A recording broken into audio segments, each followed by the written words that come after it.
The following program Disruption. is an exclusive Disruption Networks production.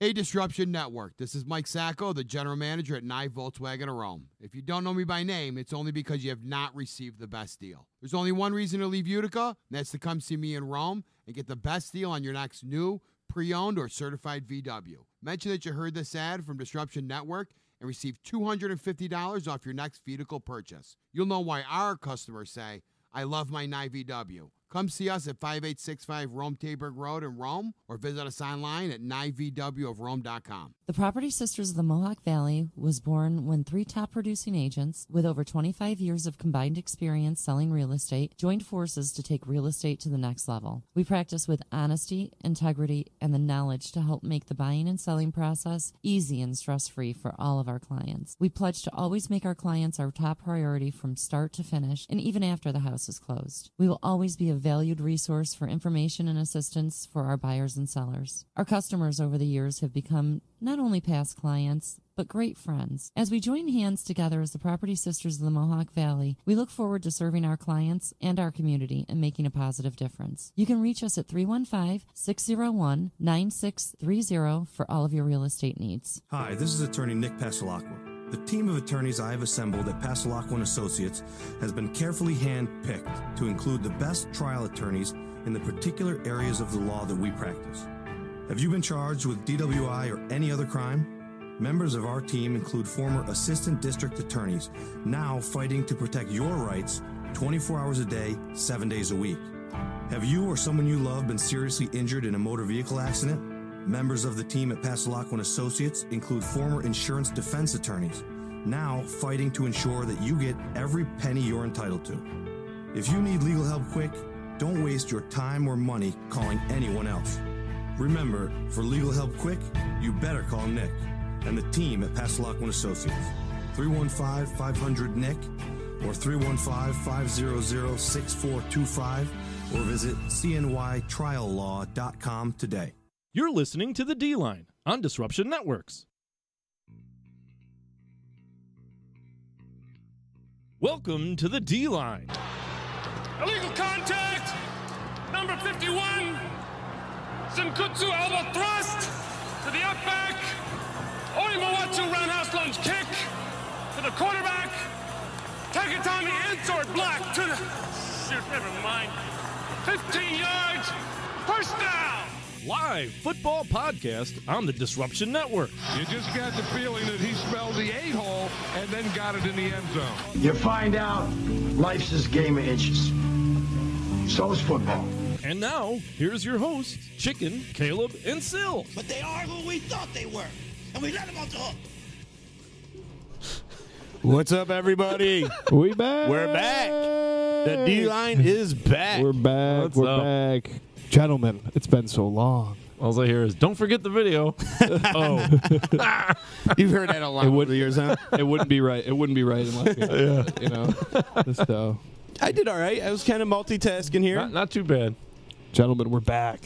I've been waiting for Thursday nights for the fucking last 3 months. I know. You were and we're back. Void of us the past few shows. I know. So. I missed the end of the last season. I missed some shows at the end of the last season, but you know what? Hey, we're back. And it's football season, and tonight is the start. Yes. Of football season. It's done with baseball season. I mean, and it pains me to say it. I know it doesn't pain you two to say it, but It didn't pain me a bit. Baseball's done.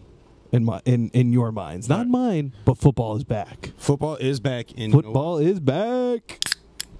Yep. Yeah. Nice. Cheers, boys. Cheers to football. Yes. Fucking cheers to football here. There we go. All right. It's back. Here we are. What's up, Gav? Gav checking in. Hey. Gav. We're back. Gentlemen, I don't even know where we start. I know, right? So where do we start to take everybody into our picks tonight? We'll have a good old time doing that. I think tonight also we should make our season-long predictions, too, on where we're going to go with things. I think that's something we talked about and we'll do tonight. But where do we start? But I also want to know everybody's opinion. I want to know who you think is going to be Rookie of the Year. Yes. Yep. Offense, defense. Who do you think is going to win the Super Bowl? And who's your dark horse? Yes. Yeah, that's that. We will go through that too. All right, who are your upsets and where you're going to go with this? So, be thinking about that. We're going to put up a post on the Facebook page this week too, so everybody can get their picks in. And, everybody play along. Yeah. So and even tonight, even comment along with us because you know what, we're probably going to be wrong at some point.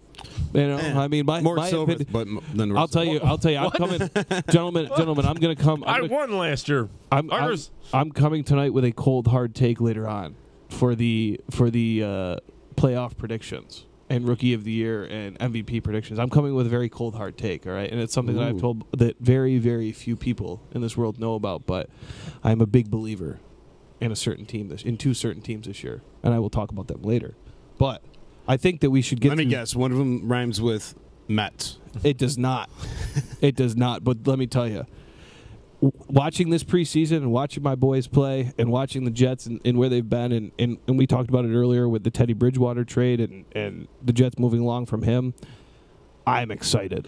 Well, I am excited for the Jets this year. I kind of called the Teddy Bridgewater. I just spoke to somebody like a couple weeks ago. We were talking about, actually I think it was Jose I was talking to about the Jets. Mm-hmm. And I'm like, the smart move would be to keep McCown and trade Teddy Bridgewater. Mm-hmm. I mean, and let the young kid learn under McCown, who is a great mentor. Yeah. I mean, he understands that he's there to kind of pick up the slack. He's not going to be, Aaron Rodgers. He knows his place, and he's a pro. McCown's a great person to learn under. I mean, absolutely. And he's okay with it.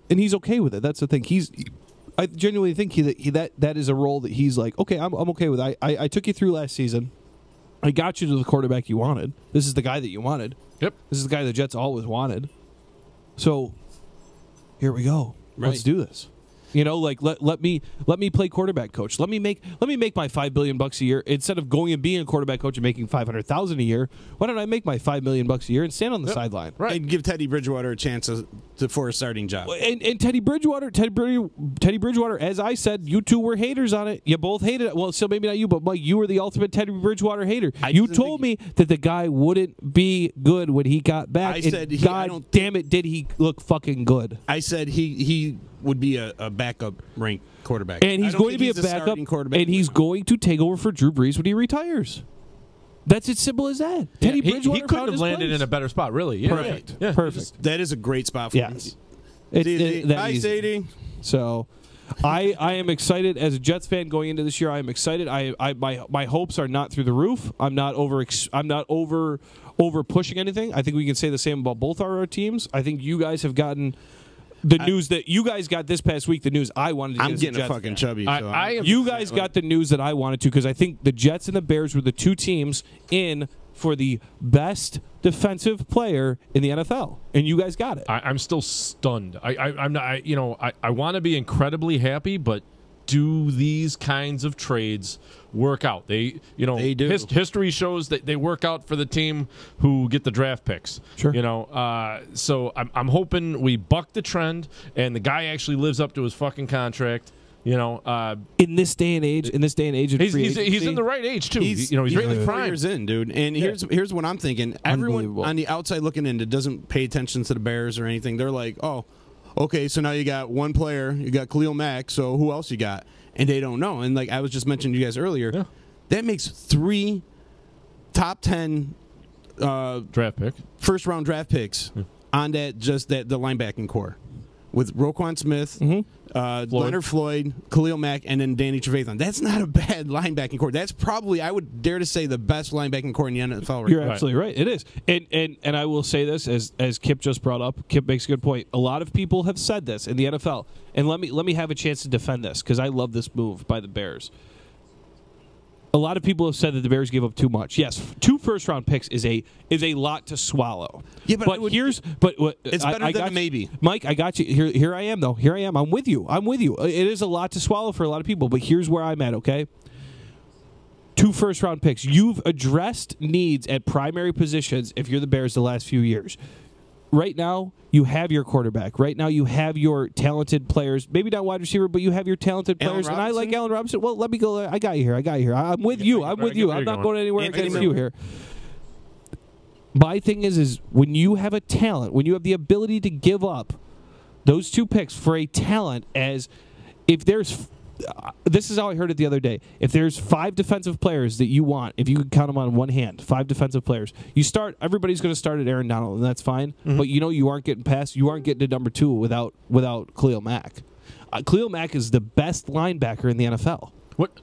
You don't have a shot every day to go and trade for the best linebacker in the NFL. And when you do it, you give the fucking farm for it. He's a proven commodity. Would you give it up for Aaron Rodgers? Would you give up 2 first rounds for Aaron Rodgers? Absolutely. I would have to give up probably 4. And because how many first rounders never made it to Aaron Rodgers status?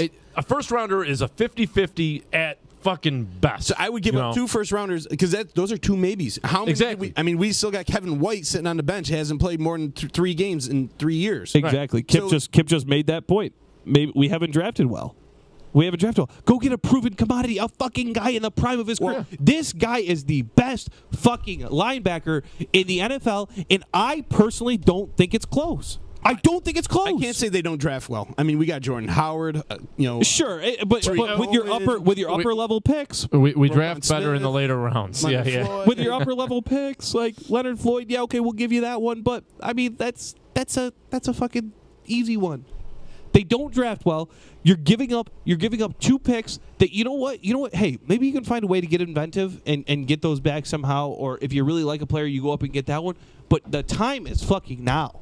The time is now. And they need that veteran player who, right now, because you think about who's their veteran leadership on that team. Right. Akeem Hicks really has stepped up to be that leader. Yeah. But when you bring in a guy like Khalil Mack, who now these guys are going to look up to, but more than that, everyone's going to pay attention to Khalil Mack. Yeah. He's going to get all the double teams. He's going to get all the attention, and you're going to forget how good Leonard Floyd is, Akeem Hicks is, and some of these other players. Think about if you're a guy. Think about if you're Mitchell Trubisky. And you're sitting there and you're like, you know what? Like, wow, last year was tough. The growing pains happened. Mm-hmm. But you're going into this season, wow, you just got me a number 1 wide receiver and you improved the defense tenfold. You got me a head coach that knows me as a former quarterback coach and an offensive coordinator. Dude, are you not Jared Goff? This team, Chicago Bears team is going to be good. Are you not Carson Wentz at that point? Both. I like the position he's in. It's his to lose at this point. Absolutely. He's got to go out and win it. They put the pieces around him. Kudos to Ryan Pace for going out and getting what needs to be done. Ballsy. He went out and got a new coach, got a whole new staff, kept the defensive coordinator, which I think was the smartest move they've ever done. They did in the offseason right there. And then you go out and you get the top wide receiver free agent. Yeah. You make a huge trade for Khalil Mack. Yeah. And you picked up probably the best defensive player in the draft. And I think they're making something special right now. Dude, I thought I was blown away by that move. And I was sitting there as a Jets fan, leery as, because the Jets don't have a first round pick next year, so that's why it would have cost the Jets so much. That's the only reason the Jets could make that move. The Bears came out of nowhere to make that trade. They had no idea where they were. They had no idea. So I don't know, man. I love it. I love what the Bears have done. I think they've improved that team. You're only getting back a healthy Jordan Howard. You're getting back a better Tariq Cohen, who's 1 year more experience. You're getting back.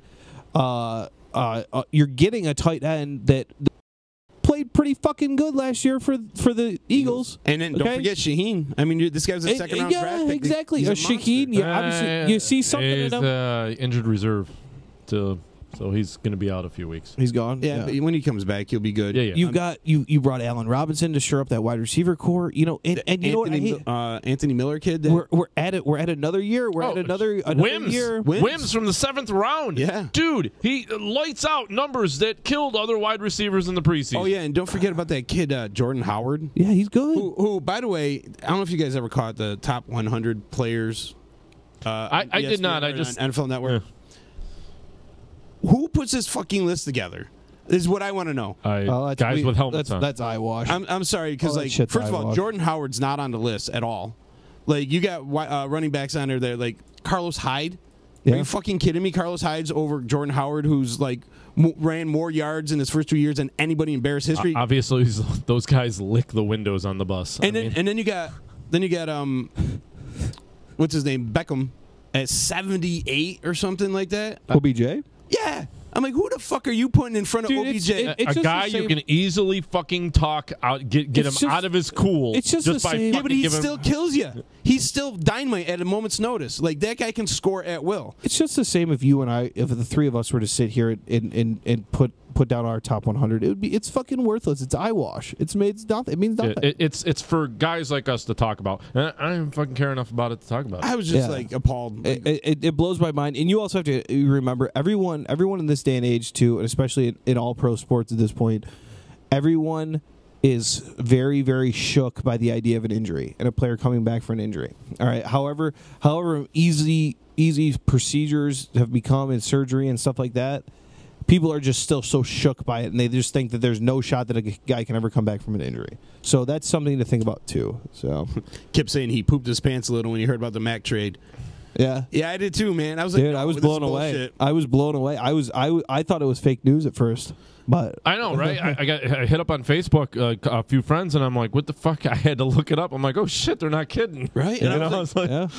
I was like, "Oh man!" I mean, this kind of like right up there with the Julius Peppers grab. Yeah, you know what I mean? It is. It is right up there. You know, Julius Peppers is in a Hall of Famer. He's guaranteed Hall of Famer. 100%. He's in the same conversation. So, you know, hopefully, like I said, hopefully Mac lives up to it. Yeah, but he was not the same age. The ability to get this guy on the last year. Oh, yeah, we got Peppers in the second half. The easiest thing to look at this is the reason he didn't re-sign in Oakland, or Oakland wouldn't re-sign him, was because of a few days before that, the money that Aaron Donald got. And both are deserving of all the money they got, as far as I'm concerned. But Oakland literally said to him, hey, we can't match that. We can't touch that. Right, and he said that's just the floor of my yeah. So they traded him, and you're talking about right now. He is, I mean, with this new contract, but he would have played this season. Had he played this season, he would have played that under the last year of his 4-year rookie contract. And they said the Bears are able to do that because Trubisky took a seriously cheaper deal than he could have really gotten. Right. That's insane. It's what, a 6-year deal? So I'm completely okay with the numbers, and it doesn't hurt. This guy, it's like the Aaron Rodgers contract. It doesn't really hurt. It's only 14% of the fucking cap for Aaron Rodgers for Green Bay. This guy's been in the NFL 3 years. Yeah. And he was the defensive player of the year his second year. He was an all-pro at 2 positions in the same year. What? Yeah.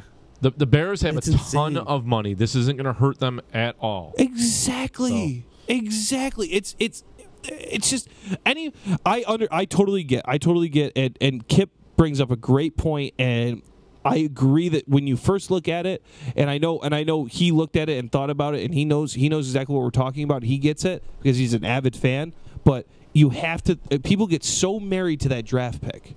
They get so married to, it's 2 first-round picks. We are about to win now. We are not waiting. We are not going to wait for 3 years from now when Mitchell Trubisky is going to go into the end of his rookie contract. He is going to want money. We want to win now. This move says it. It might not happen this year. It might happen next year. Who knows? But fuck it if they will be competitive this year. They are going to be competitive. That team is going to be fucking good. All right, I'm excited. And it's just the same with the Jets. And I'm sorry to interrupt you, but Mike, but it's just the same with the Jets. It's you have to now. There's no fucking kissing the pig any other fucking way. You're going for it. Hey, you can't name Sam Darnold the starting quarterback. Exactly. You can't name Sam Darnold the starting quarterback and then just say, well, week 3 he's not playing so well. No, the time is now. The growing pains are now. Yeah. Do it now. I like that the Jets are doing that. I love it. I love that because like last year watching Trubisky try to play under what's his goofball face there, Glennon. Was horrible, and I'm like, you're not learning anything under Glennon unless you're looking at what not to do. Yeah, you know what I'm saying. So you have to pick and choose that right moment to let that guy go. And you know? I felt like even if he had those 4 games to play earlier, at first I was okay with the idea of him sitting. That's if Glennon was halfway decent. Like Baker Mayfield, I think should sit behind Tyrod Taylor. Yes, I agree. Because Tyrod's a veteran, he's good, you know, and I think he can learn a lot. And that line's a little skeptic. Has there been a starter name there? I do not know. In Cleveland? I believe it's Tyrod Taylor. But Mayfield's look fucking good in the he preseason, though. He Holy does. fuck. But what happens when he gets rattled? Yeah, and if exactly. You're right. Skeptic, you really want that guy to get hurt. You have to go for it, and that's and you know where the other QB battle we can talk about too that was just decided the other day is the Bills. The Bills named Nathan Peterman quarterback, and you know what? You have to. This is where what I'm talking about. Tyrod is the starter. Yeah. Okay, so this is where you have to remember you have to take yourself away from what someone's done previously and just think about the body of work that you've seen. Nathan Peterman, every Bills fan and not a lot of Bills fans, but all of us non-Bills fans and normal people are going to think Nathan Peterman. Wow, what did I see him do last year? Throw 5 interceptions and shit it up against Jacksonville. I have fucking no clue what Buffalo's doing. Yeah, releasing AJ McCarron. What the? They traded him. Him. I didn't like that either. I didn't understand why they were so hot after him in the beginning. Like they hated Tyrod, but they didn't ever put any weapons around him. And now they only have 2 quarterbacks on the fucking depth chart. That's just what the. We're just going to throw Josh Allen. Dude, seriously, Buffalo will be fucking lucky to win a game up until, I think they play, I'm not sure exactly the schedule, but it's like week 6 or 7 they play Indy. Yeah. And that's even a 50-50 game for them. You're looking at this year's Cleveland fucking Browns, the Buffalo Bills. Still, you're right. O-line shit. And it's a shame because they finally went to the playoffs. And this is a team too where you think about it and you're like, okay, Nathan Peterman, I haven't watched the Bills play in the preseason. I can't make a judgment on Nathan Peterman. But here's the thing. Here's the thing you have to remember about bringing a new player in.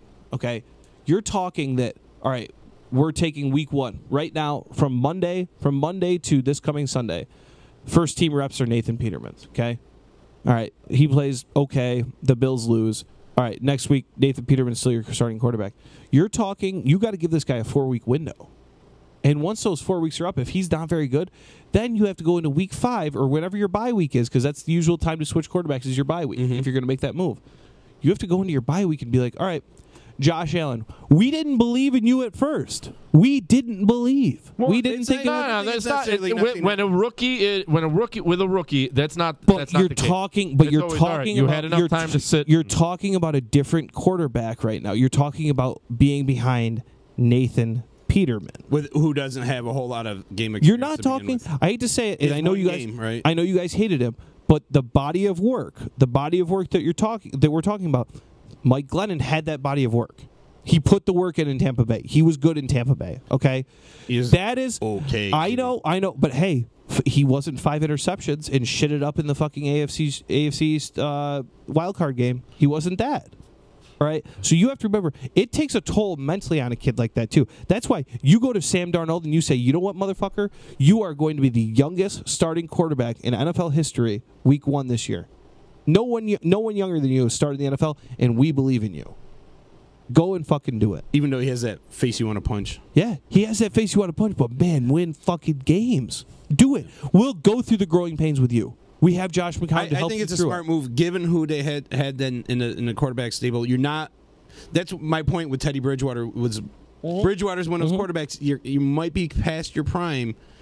In fact, with that injury, you definitely got to claw your way back and prove yourself as a backup before you go into as a starter. And if you're a team, do you really want to put all your eggs in that basket with a guy who's already had a huge injury? So I kind of felt the smarter move was to go with Darnold and train, and learn under McCown. And I think I agree. That's the best solution. I agree starting him now because what are you getting if you start McCown right now? You know what you got. McCown's all right. What are you getting starting Peterman? He's going to get fed to the wolves in Buffalo. And I think that might be it. Find your sins before you put the guy out there. He's got to have something on the coaches. So Oakland's only riding with 2 quarterbacks. They've got Derek Carr and McCarron. So who are the Bills playing week 1 here? Ravens. Yeah. Okay, so they got a tough defense. So you're probably if you get your O-line's a little skeptic, you know what I mean? Are you really want to put your franchise quarterback back there and get destroyed? So you put this Peterman kid out there, let him get knocked around. No, I don't think it has anything to do with that. To be honest with you, I totally disagree. I think it's a fucking another coy move by the Buffalo Bills. I think it's another fucking little pussy move. Oh, we're not sure. Oh, we're not sure. No, this guy. Everyone in Buffalo believes in Josh Allen. Everyone in Buffalo loves him. I was in Buffalo last weekend, and everybody out there loves. Everyone in Buffalo loves Josh believes Allen. the guy that never played before. That's all that matters, Mike. when you have the radio, when you have the media, you have the team, you have everybody behind you, and then you go to this poor kid. Now you fucked Peterman again. It's just like I fucking went on my rant last year. You fucked Peterman last year. You fucked that guy. You fucked Tyrod Taylor. Get it right with a quarterback. The worst coaching move I've ever. Get it right with a quarterback. That was gross. Get it right. Do this kid some justice. Give him the confidence. Start him week 1 and say, hey, you know what? Because what did we just say? We saw that Nathan Peterman was going to be the starting quarterback in Buffalo. And you know what Sill said? Do you know what Sill said? Sill said they're going to be the Cleveland Browns of last year. That's right. That's my prediction. And when you traded for McCarron, you went out and got McCarron. Like, who the fuck is McCarron? Like, who wants him? Like, why is this kid all of a sudden being talked about like he's not that good? Dude, it doesn't make any sense to me, and it's very frustrating. And I feel bad for Bills was the fans. Mike Glennon of this year. You know? That's the best comp I've heard all offseason. By the way, Longwood said this dude lost all credibility saying Glennon was good in Tampa. He goes, he sucked in Tampa. Cheers. He wasn't bad in Tampa. He wasn't bad in Tampa. He was average, It was maybe. good enough to get a $14.5 million fucking dollar contract. I didn't understand that fucking one. asshole. I think that was John Fox all over it. That had John Fox, and I think that sealed his fate in his job. Was Fox wanted that safe quarterback, that dink and dunk type of thing. That was dude. I was screaming for Trubisky after seeing about 3 snaps of his. I mean, it was just terrible. It was like what, like a howdy fucking duty, just big fucking neck and. Let's go back to the Browns a little bit here. Dude, I'm excited for Cleveland this year, man. They're going to do better than everybody expects. I want to say they're going to make the playoffs, but I can't yet. I like to maybe do like a test. Like, I think Hugh Jackson's going to get in their way. Like, how do the Browns fuck it up? Hugh Jackson. Can we get a look on sucks? Can we get a look on who their OC and their DC is? Because that's something that interests me. Because I don't think this ship in Cleveland, if there's wavering week 1 to 3, see ya. Do you want to see their coaching staff from 1995? Oh my God, that was unreal. Dave Bandage checking, and he said, talking about Buffalo, he said he's the second string quarterback. Of course, he's loved in Buffalo. The team has a disease. Team's fan has a disease. Sorry. Yeah, but he's right. I mean, like they booed Tyrod Taylor out of there, dude, who I thought was their best offensive weapon. You have to win that town, man. When you go to those tailgates, when you stand around and you live with those blue collar people that Buffalo is, and you're talking to them, if you don't have Buffalo behind you, then fuck it. Longwood saying Browns 6-10. I don't know, man. I'm thinking 8-8 ish. I'm going 9-7. So that's okay. So yeah, offensively, Cleveland's got Todd Haley at offensive coordinator. I've never liked that dude. Mm-hmm. Yeah. Let's see. Running backs coach Freddie Kitchens. Who's their DC? D coordinator is. Let's see. Greg Williams. Yeah. Clyde Simmons, D-line coach. So I could see that if shit gets hairy with Hugh early and things aren't jiving as well as they should be, I could see you going to Haley or Williams. That's just me.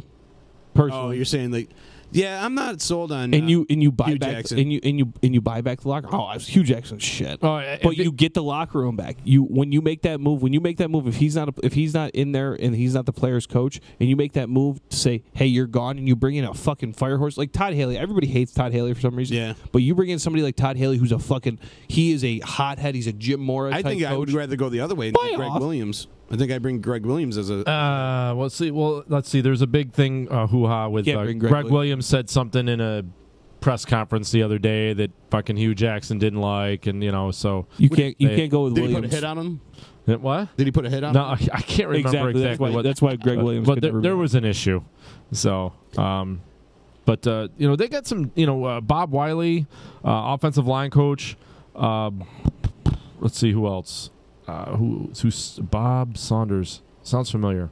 Offensive quality control. No, I mean you're going Todd Haley or Greg Williams if he's gone. It's probably Haley because Haley gets that locker room inspired and fired up, and you're also not going to, because at that point if you're going different direction at head coach, you're probably going different direction at quarterback too, because you've lost games. And I know the love for Tyrod, and I'm not saying, and I love what Tyrod and Baker Mayfield did this summer. They rented an RV, and that's where they stayed. The two of them stayed. And Tyrod Taylor was committed because Tyrod Taylor was a backup, was a third string quarterback in Baltimore before he got his chance. Right. Not many people realize that he spent 3 years in Baltimore as a third string quarterback before he got his chance. So he understands where it's made. It's made in the quarterback room with Joe Flacco when he was in Baltimore. It's made that he can pass that on to somebody else. Yes, he will be serviceable for you and he will do the job, but the first sign of panic, you have to go to Mayfield because Mayfield is your number. I don't think there's going to be that panic. I don't think Tyrod Taylor protects the ball. I don't think there's going to be that kind of panic. I really don't. Do you want me to make my bold prediction earlier this year? Early? Yeah. I was going to wait. That's till what late. the show's for. I was going to make it late.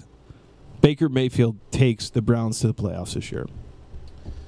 I'm going to go a different route. Baker Mayfield leads the Cleveland Browns to the promised land. Do we want to get into this now? Because I'm going to look at it as the Drew Brees, Phillip Rivers issue that went on. Remember when they drafted Phillip Rivers? They had Drew Brees still there. Yeah. And Drew Brees played his ass off. Drew Brees, and you're like, holy shit, Drew Brees is like, how are you going to get rid of this guy? And then he went out to another team and killed it. So if you're Tyrod Taylor, you're going to ball out. You got the talent around you. You got tons of wide receivers. You got to make it a great defense. You ball out. You take that team to the playoffs, kind of like Alex Smith did with Casey 49ers. Oh, all right. And Casey, and then he ends up going to another team. Keenum. So and Keenum, yeah. Don't even get me started on so Case one of these Keenum. guys, I think Tyrod Taylor brings them to the playoffs, and then they actually make a good trade for Tyrod Taylor, and he goes elsewhere to play. I think Cleveland's a playoff team this year. I think Tyrod Taylor is going to be the hot new name next year. I see Hugh Jackson being more in their way than Tyrod. I agree. But I genuinely think I will piggyback my statement, and I am a believer that Mayfield takes them to the playoffs. But I will say that it will come on the heels of a coaching change. No. I think that Hugh Jackson's leash is the shortest leash you'll ever see with a head coach. It fucking better be. He shouldn't be there now. I think it is. They should have gotten rid of him with the new regime of players. They should have gotten rid of him. Because now, really, they're going to bring in a new head coach next year, and they're fucking starting back from the fucking beginning again. Preach. And what are we going to say next year? 8-8, 9-7 because a whole new coaching staff. Yeah. It's horse shit. They should be we should literally be talking about them in the playoffs. Yeah. But because I know Hugh Jackson's their coach, I just don't see it happening. Correct. By the way, Dave posted the quote. It says, Cleveland Browns head coach Hugh Jackson was not pleased. Defensive coordinator Greg Williams blamed cornerback Denzel Ward's injury on stupid way he tackles. Yeah, that's right. Greg does not get to do what he wants to do. We all work together with that. We do not need to talk about that stuff in the media. You don't air that. You don't say, "Oh, wait." So he just made a statement. Let's listen. Let's tune in. He did the same. He just thing. Made a statement. He just made a statement saying we don't air our laundry in the media. And then what did he do? He just aired his laundry. Right. So here's the problem you have, Cleveland. You had a chance. Cleveland had the same fucking chance. Every team did. Because I will tell you this, and I'll say it again, and I will and I'm hoping he proves me a believer and proves me right this year. But I will tell you something. Every team had their chance at the quarterback guru, and one team got him. And that's the Chicago Bears. One team got the quarterback guru, and that's Matt Nagy. All right? They got the quarterback guru. Every team had the chance. If you're bringing a young quarterback into this league, you want a quarterback guru. You don't, as much as I hate to say it, I'm a bleed white and blue till the day I die. That's green. Green and blue. Sorry, or green and white. Sorry. Fuck. What is in your cup? I want some. But here's the thing. If you bring in a quarterback, I know colorblind is shit, huh? If you bring in a quarterback, that's good content, by the way. If you bring in a quarterback, you want a young head coach who is a quarterback guy. He's used to saying blue and white when it's midseason. Cheers. Well, last year he didn't even have to change colors. He just jumped fucking conferences. I love the Nagy pick. I love how he's going to thrive. Trubisky's going to thrive. They kept Vic Fangio, and then they brought in new health and conditioning. Yep, coach. That's huge. That's huge right there. The O-line coach What's his name from Minnesota? The old head coach there, Brad Childress. Yep. Yeah. He's consulting with them. Like Ryan Pace went out and got him help. Yeah. And they kept the old the D coordinator. The coordinator was huge. Yeah. And he got him a coach. That's what matters. I was watching they had 85 Bears yesterday on 30 for 30, and they showed how Gary Fensick and those guys sent a letter to George Hallis, about keeping Buddy Ryan as their defensive coordinator when they went and got a new coach, and it just kind of reminded me of keeping Vic Fangio. Right. The guys got something going there, and now you're starting to get them more pieces and younger and faster and the right guys in the right position. I really like it, and then you go out and you get guys for Trubisky. You get Tyler Gabriel, who's a fucking burner. You know, and he's a slot guy. So you give him guys that he could play with. So I'm really interested to see how they could put it all together. I'm one of the things that surprised me is Bellamy is still on the roster. I know, I don't get it. I'm not surprised about Fowler getting dropped. He fucking sucked during the preseason.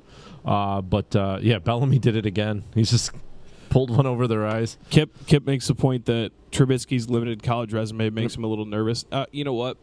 We're past college. But you know what? He started one season at North Carolina. I get it. Hey, listen, I would be leery about that, but I'm leery about that when they draft him because you know what? Again, what I just said. One of the best developers of quarterbacks, and Nagy, and are you going to throw up? No, I'm just saying. I'm not going to throw up at all. But I'm going to I'm serious. This is something that I genuinely believe. I believe that the Bears are the team. What I liked about Trubisky is he didn't get rattled. He didn't. He kept his composure. He made his mistakes, sure, but as a rookie quarterback coming under those conditions, you had free agent draft picks, not undrafted kids playing it starting. You had two of them at the same time, and who are you throwing the ball to? So he had nothing last year. He had absolutely nothing. He had a coach that worked against him. He had no players to throw to. Nobody was getting separation, and he just did what he had to do. And I rewatched that Ravens game from last year, and man, I see a lot of really good stuff in that game. Right. And they played him really tough. And I seen Trubisky actually take the reins under his own, call his own number, take the ball and run with it when he needed to. And I think now that he has the weapons, I think it's going to be much. I'm not saying he's going to come out there and be lightning. They're in a really tough division. You got Minnesota coming back, who is my prediction to win that division. Green Bay is as deadly as they are. Sure. Even though Green Bay didn't really help out Rodgers a bit. No. They drafted another two fucking cornerbacks. Jimmy Graham helps, but you lose Jordy Nelson. Right.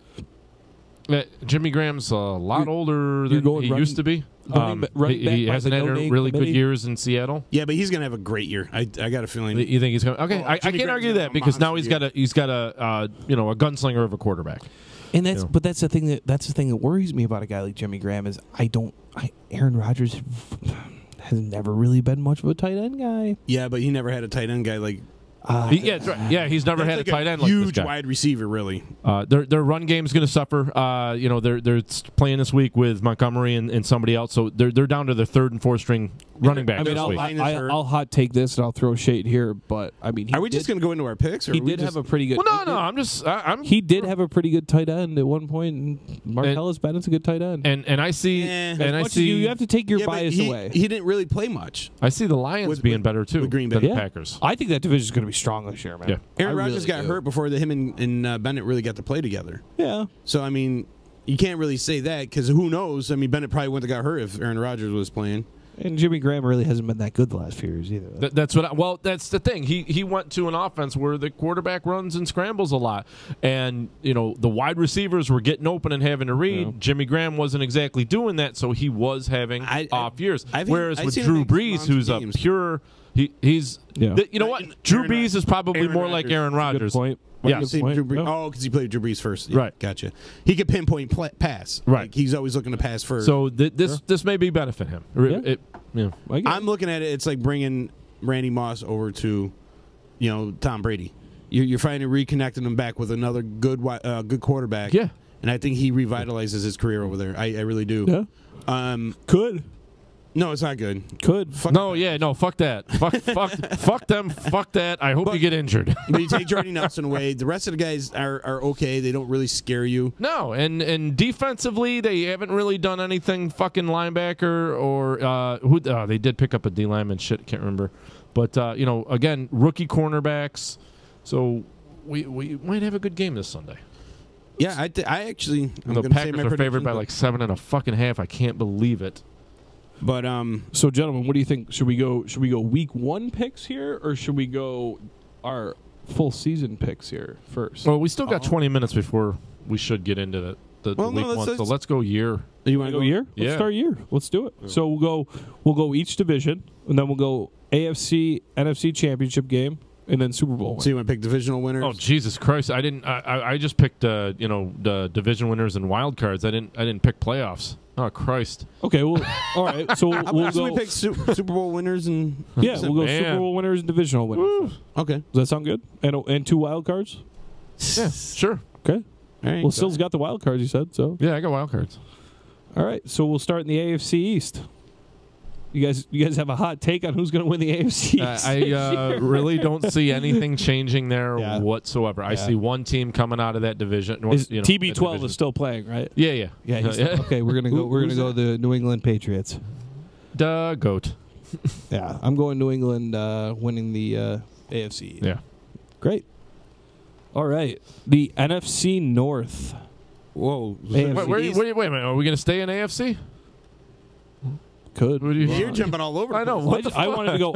The only reason I did that was because I wanted to go my favorite team's division, then your favorite team's division to start. Nah, hey guys, we can play favorites. Let's just pick a side and then go to the next side. Pardon me, AFC North. As you can tell, our prep worked out really well. Yeah, right. So okay, you got AFC East, New England. So AFC North. Steelers, but I feel just barely. Steelers. Steelers easily win the division, I think. I'm thinking like 11-5. That's a whole other story too with Le'Veon Bell not playing this weekend. He's pissing so many people off. I don't know. How's your fantasy squad? I'm gonna go with Browns. Really? He's picked the Browns. Fuck yeah, I'm going Browns. See, I got the Ravens coming in at the wild card. Chicken has just picked the Browns to win the AFC North division. I think the Steelers are in a disarray right now. I feel like they're kind of a little confused, so I'm going to go with the Browns. I think they catch people sleeping.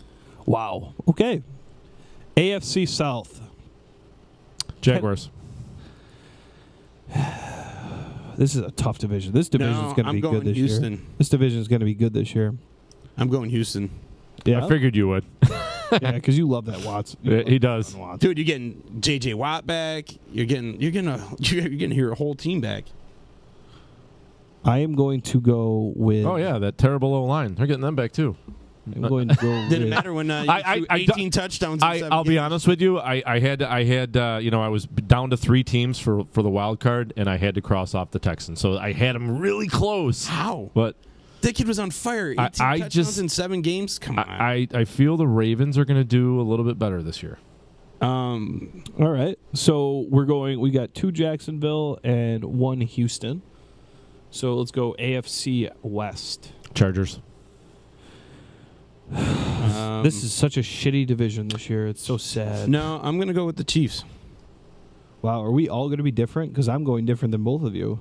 Don't say to Oakland. I'm going with John Gruden's boys in Oakland. Wow. I don't see they got anything going right now. Dude, did you really just do that on the air? On the air. I'm going with it. Ooh, it's not Oakland. That kind of show. Oakland. Gruden's boys. Do you owe Bandage money or something? I don't money. Yeah, I'm hedging my bet right now. Guess it. How about the Texans Seahawks game last year? Best game of the year. Game of the year. All right. So, do you want to go wild cards in the AFC? Wild card. I'm going Chiefs and Ravens.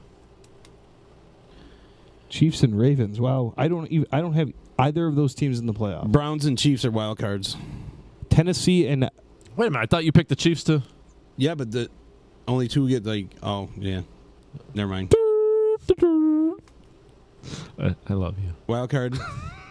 Who'd you pick for wild card? My wild card is Tennessee and the Los Angeles Chargers of soccer stadiums. Tennessee was tough too. I mean, they really. Cleveland is the last really team could out. do well, but Cleveland is my last team out, by the way. I'm going to say Broncos. Oh my God! Oh, they still got that defense. Where's the dirt to dirt drop? Yeah, exactly. Christ, play it for yourself. Actually, I'm going to take that back. There we go. Shame. Get shamed. Guy likes to get shamed. I'm going to take that Guy back. likes to get shamed. I forgot about the Chargers. So I like Chargers and Chargers and Ravens. Chargers out of the AFC. Chargers are my dark horse. So I'm going to circle them. Correct. All right, let's go NFC, friends. I mean, the easy pick is the Jaguars, but I got a good feeling. I like mine. I like mine. I'm good with it. Okay, so let's go NFC East. That's easy. Gay Robot, what do you think? The Eagles. What do you think? The Giants?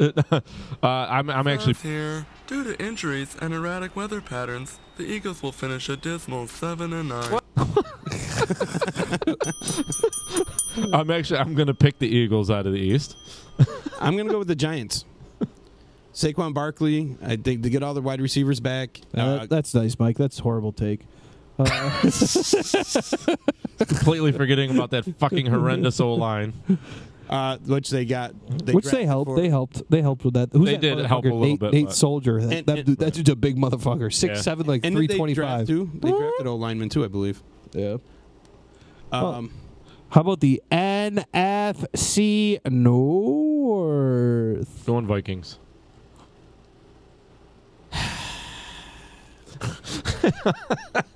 I'm going with my boys. It's eyewash. I'm going with the boys. I'm going with the Bears. The Bears. I like it. Hey, stick to your guns. Yep. All right, NFC South, we've got the Falcons, Saints, Bucks, and Panthers. I actually agree with Chicken on this. Saints. New Orleans. I like what they've done. Man, bringing Cam Meredith in, I think he's going to have a good year. Yeah. That's nice. Falcons win the division. Matty Ice, baby. Matty Ice. You guys want to talk about the West? Or everybody just say the Rams, yeah. Yeah. But it's pretty much it. NFC West, the Rams. Okay, who you got for your wild card teams, boys? Falcons and Lions. Ooh, Lions. Yeah. The team that plays in Detroit? Yeah, that was the shit bums. It's under Matt Patricia. I'm going on the New England Juju. I'm going Carolina 49ers. Carolina. My wild card teams, gentlemen, are going to be out of the same division. Something you don't see a lot. The Chicago Bears and the Green Bay Packers.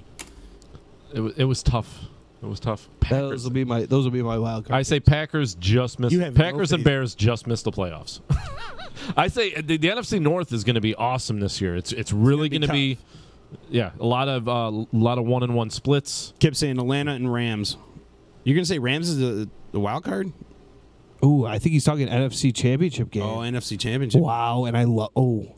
Kip, I'm gonna NFC Championship game. Okay, all right. So now we got to pick that. All right. Well, I'm going. Rams Chargers Super Bowl. So Rams Chargers in the Super Bowl. Yeah. An LA Super Bowl. Wow. That's where I'm going. Wow. Okay, so my Super Bowl 0 attendance. It's going to suck for the East Coast. Wow, I might go. See, I wanted to do NFC. See, this is where I want to go. So I will tell you this: my NFC Championship game I have is the Rams and the Eagles because I think that's going to be one of the greatest games of all time. Yeah. Oh, that'd be a great repeat game. Yeah. I think we'll see in the AFC Championship game. I think we'll see New England and Los Angeles Chargers, and I think it's New England and the Rams in the Super Bowl. New England and Rams. New England. Now, it is not far out there that the Eagles repeat. I mean, that is very possible. They are still I don't care about Carson Wentz or Alshon Jeffrey being out this week. Or those motherfuckers at ESPN. You forget. Here's your power rankings. Everybody fucking forgets, man. They still got Foles playing there. The NFL fucking Super Bowl MVP. Nothing's fucking changed for these guys. Nothing. They still got the same 2 running backs, still the big fucking O-line, still the same defense. Dude, they easily could repeat. So who's your pick? Easily. I'm going Rams, just because I feel they built up this offseason to beat the Eagles. First I got to get by the Falcons first. What I'm looking at here is I'm going for NFC Championship game. I'm going New Orleans and the Rams. I feel like those are the 2 strongest teams right now. In New Orleans, man, I got to go with New Orleans going to the Super Bowl. Yeah, because they're just a little too old for me to. I think they're gonna is Drew Brees, and he's right up there with the Brady's of the world. Oh, that's right. Dude, why do I constantly forget about how young their running backs are? Oh my Alvin God. Kamara. I mean, Silver's retarded. Grant or Ingram. Yep. And now they go out there. They got that Michael Thomas kid. Yep. Like, dude. These guys are set up to really make a run, and their defense is light, man. Beer me. Beer time. So just brought to you by Utica Club. So Caleb, I'm going with New Orleans and Rams in the NFC Championship game. Again, and then I'm also going to go Houston with I don't want that one. Houston and New England in the AFC Championship game. You fucking love Deshaun Watson. So I'm going Houston and New Orleans in the Super Bowl. Not a bad Super Bowl. Houston, New Orleans. I'm like, and if that's the case, do you take youth over legend? Drew Brees? No, you take legend. Drew Brees over. Yeah. Where's the Super Bowl this year? If it's in Houston, you're wrong. Tell you that right now. Hang on. But yeah, I'm saying Houston and New Orleans. I don't hate it. I mean, I won't tell you you're wrong. I mean, I think there's a lot of good teams in the NFL, and I want to kick back to something that Sil was just talking about. Think about. Well, I was at the John. Think about Atlanta. So Atlanta's not going to the Super Bowl. Atlanta's not going to the Super Bowl. Anyone who picks Atlanta to go to the Super Bowl, you wrong. So if you're the Eagles, think about they must have known something about Wentz. They went all offseason and said, we aren't giving Nick Foles up.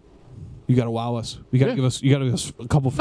Again, to revisit this, it was the smart fucking move. And guess what? Wentz is not playing. And you know what? You know what you're gonna do? You're gonna see it in a few hours. We're gonna see it in T-minus 1 hour and 20 minutes. You're gonna see them give the ability. Give Nick Foles the best bonus he'll ever get in his career. The chance to showcase himself for the next 4 weeks, probably. Yeah. I would start, if he wins tonight. I say and he 3, but okay. Yeah. Showcase him for the next 3 weeks. Because you know what? You will get the same return. Because as we know, in the NFL, there's one thing that's certain. Somebody at a premium position on your fantasy team's getting hurt. They're going to get hurt. And on your fantasy team, if they got hurt, then they're hurt in real life too. So you got to find somebody to replace them. And a quarterback in this league is going to get hurt with a team that can win. It's going to happen. A team that can win. I hate to tell you, folks, here's the hot take of the night. Here's my second hot take of the night. Hot take! A team in this league, in the NFL, one of 32 teams, one of the 32 starting quarterbacks in this league, and one of them that can compete. One of their quarterbacks is going to get hurt, and one of them is going to call Howie Rosen in Philadelphia, or Meek Mill, who's in Howie Rosen's booth tonight, and say, how do I get Nick Foles? Because my team can win now. See, I think Nick Foles actually, like Teddy Bridgewater, should. Well, wait a minute. Okay, you've got Baltimore with RG3 who outplayed Lamar Jackson. I would seriously, or I'm gonna hit a big fucking subject right here. Colin Kaepernick. Mm-hmm. Yeah. All right. Yeah. Though there's still possibility there. You wouldn't even have to make a big trade with Philly. Go get RG3 in Baltimore. What have you? Yeah, you could go get RG3. Would you take RG3 or would you take Nick Foles, who won an MVP for playing in the Super Bowl? I guess it depends on what do I got to give up. And then a guy like Teddy Bridgewater's out there now. Well, how many backups does Philly have? Can I make up my point? You fucking better, because it's taking for fucking ever. Because you keep fucking interrupting me. bastard.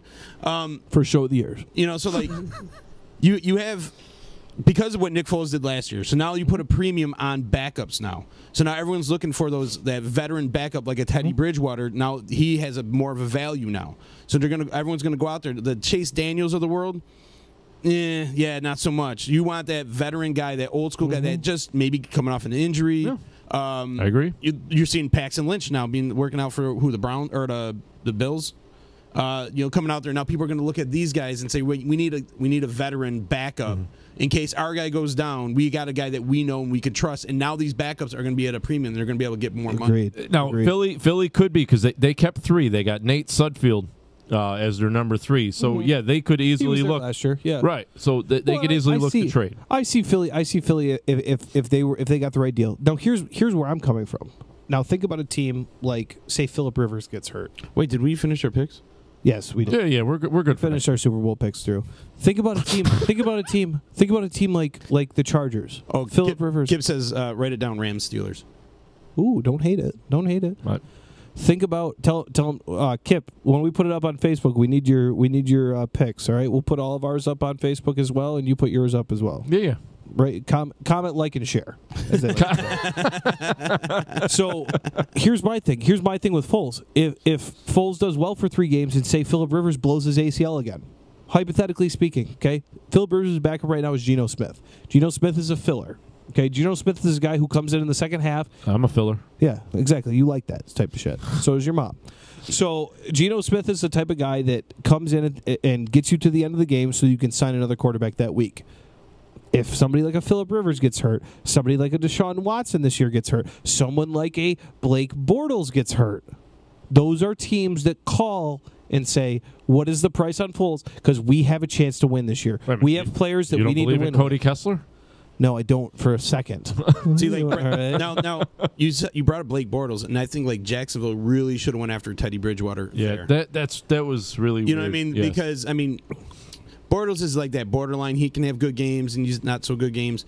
And to have a guy like Bridgewater to push him a little bit and to kind of mentor him as well. I agree. And if he goes down, you got a guy that can actually take over the mentoring. I think the mentoring and you got to win now. I think the mentoring is done in Bortles' career, though. I think he's the quarterback. Right. So now you got a quarterback like Bridgewater who could step in and potentially lead a playoff team. I mean, if they're a playoff team with Bortles, I think a lot of teams look at Bortles at Bridgewater as a quarterback who is a quarterback of the future, not a quarterback of the now. No, Bridgewater's a quarterback of the now because there's not much future in a guy that hurt. Disagree. Well, he got hurt. He got hurt, but he came back and proved that he could learn. He didn't come back and prove he could take a hit. In just a few weeks, he proved that he could run an offense. Yeah, but he didn't prove that he could take a hit. He didn't prove that he could actually. He proved enough to get the Jets a 3rd round pick. Yeah, but he didn't for a backup quarterback. He didn't prove that he can last the season. That's fine. That's fine with me. He's never going to have that chance until he gets under center. But you can't put him under center and have him start. Like unless it's a team like Jacksonville who has, a great running game in Fournette and they got a stellar defense and he's got weapons around him that you can actually steer the ship and walk right into it. He's a start now quarterback. You're not building the future. You got 2 or 3 years out of him at best. Bridgewater, I think, is the quarterback of the future in New Orleans. We can agree to disagree on that. I think he is the next quarterback after Drew Brees in New Orleans. I mean, seriously, we start going down this. It's like after Jared Goff for the Rams. I mean, he goes down. They got Sean Mannion. Yeah. And that's what I'm saying. Like a lot of these guys really should start playing ahead. That's eggs in a basket. Tampa Bay right now tells you that they don't believe they can compete because they didn't go out and get Nick. No, hang on. You're telling me Ryan Fitzpatrick isn't the future? Correct. But I'll tell you the Sam Bradford pick down there in Arizona. I was like, terrible. What are these guys thinking about? You believe they're going to keep all 3 quarterbacks on that roster? I got a feeling they're. Was it Rosen, right? Josh Rosen. He's the one. I think he's going to end up starting. But now you got a guy around him again. A veteran Have they not named a starter? Who's that? What? Arizona. Oh, Arizona. Oh, Jesus. They named Sam Bradford. No. Yeah. It's got to be Bradford. Yeah. Oh my. Stupid. God. I wouldn't. I really hope that guy worked out leg day. Yeah, but I really fucking hope he hit the gym. But think about it. You put in Bradford, right? Yeah. What's he good for? Like 3-4 games before he gets hurt? Yeah. Perfect. Then you bring in Rosen. Then you got a great excuse to bring the kid in. Have a quarterback controversy. The kid gets to learn for a little bit and sit and watch.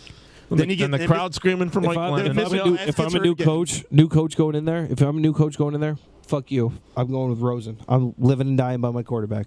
That's what Rex Ryan did. Rex Ryan lived and died by his quarterback. Live and die and how by well your did he do? quarterback. He did pretty fucking good. He went to 2 AFC championship games. With his quarterback he lived and died by. So I am going to him. I'm not a believer of this fucking whole backup mantra. I'm a believer that if you are in a spot to win and you think you can win, another team too. Fuck the future. I'm worried about team, now. I got a job to protect. You know who another team that I could see if their starting quarterback got hurt to go and get?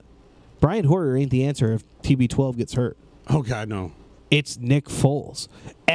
Howie Rosen might be one of the smartest GMs in history as a GM of the Eagles because he is sitting on a gold mine. He knew his starting quarterback, his quarterback of the future, Carson Wentz, who's unbelievable. Because he put a premium on his back. Was hurt. But seriously, is Nate Sudfeld in the same ballpark as Carson Wentz and Foles? He's bad, but you have to. But when you it's fucking being smart. You keep at least 2 quality QBs on your roster. Right. Regardless. I mean, if you're to New England, right, I would go out and get RG3.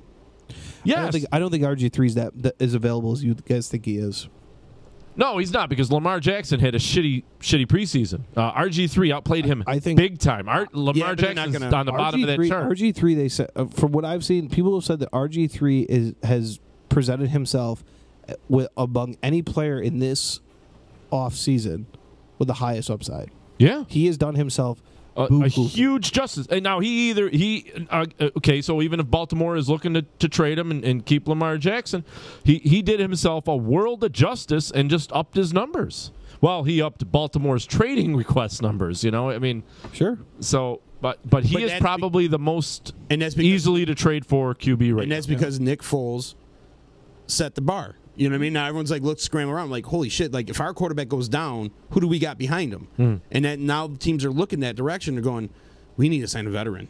We need to have a veteran quarterback in here that we can. It's just the Nick Foles effect can be seen, and this is why. And I know both of you guys are, and I'm not, and I won't be. And I think you can say. I think they paid too much fucking money, and I think it's an absolute fucking joke. If there's anyone out there that thinks and wants to take the over on 8 wins for the Denver Broncos, call me up because I'll take your action. That's just stupid.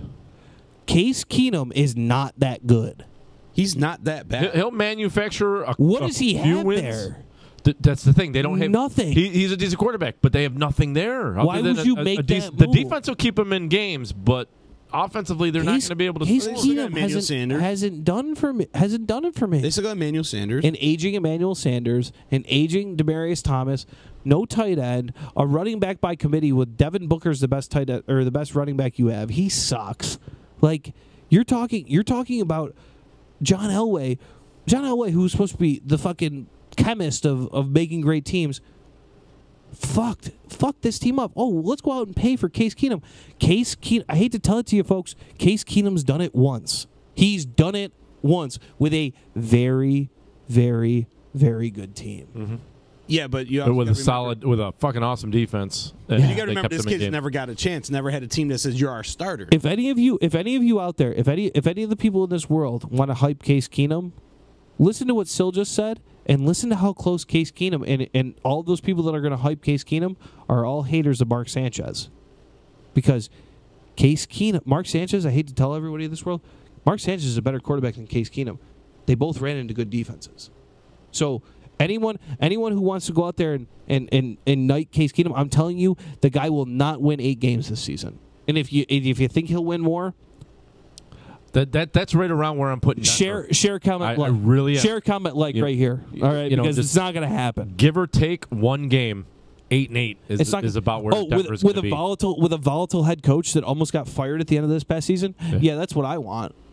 No, I want a good setup like the Bears have. I want a good setup like the 49ers have. You just gave me a warm, fuzzy feeling in my pants. It's the set. It's what it's all about. It's the fact that you believe in going into something. Oh, look, we've got another filler. It's called Case Keenum. So what happens if Garoppolo goes down? Well, then they're looking at fucking CJ Beathard, who did all right, for him last year. His numbers weren't, So that's what scares me with the Bears when if Trubisky goes down. I mean that's Chase Daniels isn't the answer. No, well, that's the thing. That's the thing. We got a solid backup. I'm okay with it. Chase Daniels played really decent. Chase Daniels is Josh McCown. Right. He's there to mentor. He played decent and in the offseason in the preseason. And dude, he's a player's player, man. He really get along great with the team. Didn't Saint just go to AFC Championship game? Yes, he did. But if you're the Bears, you're okay with Trubisky gets hurt or season goes south. It's okay because you know what? You weren't expected to win at all. What I was saying earlier with where like a Nick Foles landing spot, I'm talking about teams that are know they have to compete. Kind of like Minnesota did last year when or a couple years ago when Bridgewater went down, they went out and got Sam Bradford. You have to compete. And that's why it pays to keep these guys on your roster. Exactly. The Bears, if Trubisky goes down, then I mean, I hate to say it, boys, and I'm sorry, and I don't think he will because he's been very durable in his career. Even back into college during his one season, unfortunately, as Kip said earlier, but he's been durable. He's a quarterback that stays out there. He takes the hit too. So, you know what? Like I genuinely think that's the type of team. It's the same with the Jets. If Darnold goes down, the season's done. We're gonna go 6-10. So whatever, that's just the way it is. Right. Slap that fucking prison pussy right off your face. You got to turn those up a little bit if you can. Do you guys want to get into some of our picks here? Let's do this week, boys. It's week 1. All right, we're back, baby. All right. I said to these guys tonight, for all you out there, I said to these guys tonight, when I got this sheet back, I was hype. This is what I've missed. I've missed this sheet. So let's talk tonight. I was at this game last year, boys. Hey, Bob! The meatloaf! I was in Philly the last time the Falcons came to Philly, and I watched Julio. This line opened up with the Eagles -4, but over the past few days, it has gone down to a fucking. I can't believe it went to a pick'em. It's a pick, but just because of Alshon Jeffrey, really? I mean, gentlemen, drop the banner. Aguilar's kind of. I think he's beat up too. So that's what grown men get paid for. I'm going. Gentlemen, drop the banner. Drop the banner in Philly tonight. Cody, I know you're out there listening. Drop the banner tonight. I'll see Cody tonight for the game. Drop the banner. The Super Bowl banner. Eagles win this game. Eagles win. Eagles win. EAGLES. Eagles, baby. You guys are Eagles. So you're both picking the Eagles? Yes. Correct. I just want to know, seriously, are you both fucking retarded? No, we both believe. Falcons are going to win. No. Drop the banner. You drop drink the your banner own urine. You can't, Mike, I don't think you understand. You can't lose when they put up the Super Bowl banner. What do you think? They're Parker Lewis? And who? Fuck out of here. Yeah, but he's not old enough to know who that is. Yeah, 2 solid running backs on Atlanta. Mm-hmm. Calvin Ridley coming out there. Who are you going to cover? Who do you got covering Calvin Ridley and Julio Jones? Trophy. Parades. I think Philly. I think Philly's still rattling, trying to get their. I think it's going to take Philly a couple games to get back their swagger. Parade. So I'm going to Atlanta. If they did, dude, that would be awesome. I mean, just the biggest letdown ever. I mean, really, they should have this game easily. That would just be a huge letdown. I mean, I wouldn't care, but that'd be great for the Bears. EAGLES. Eagles. So yeah, Eagles. You guys both lose.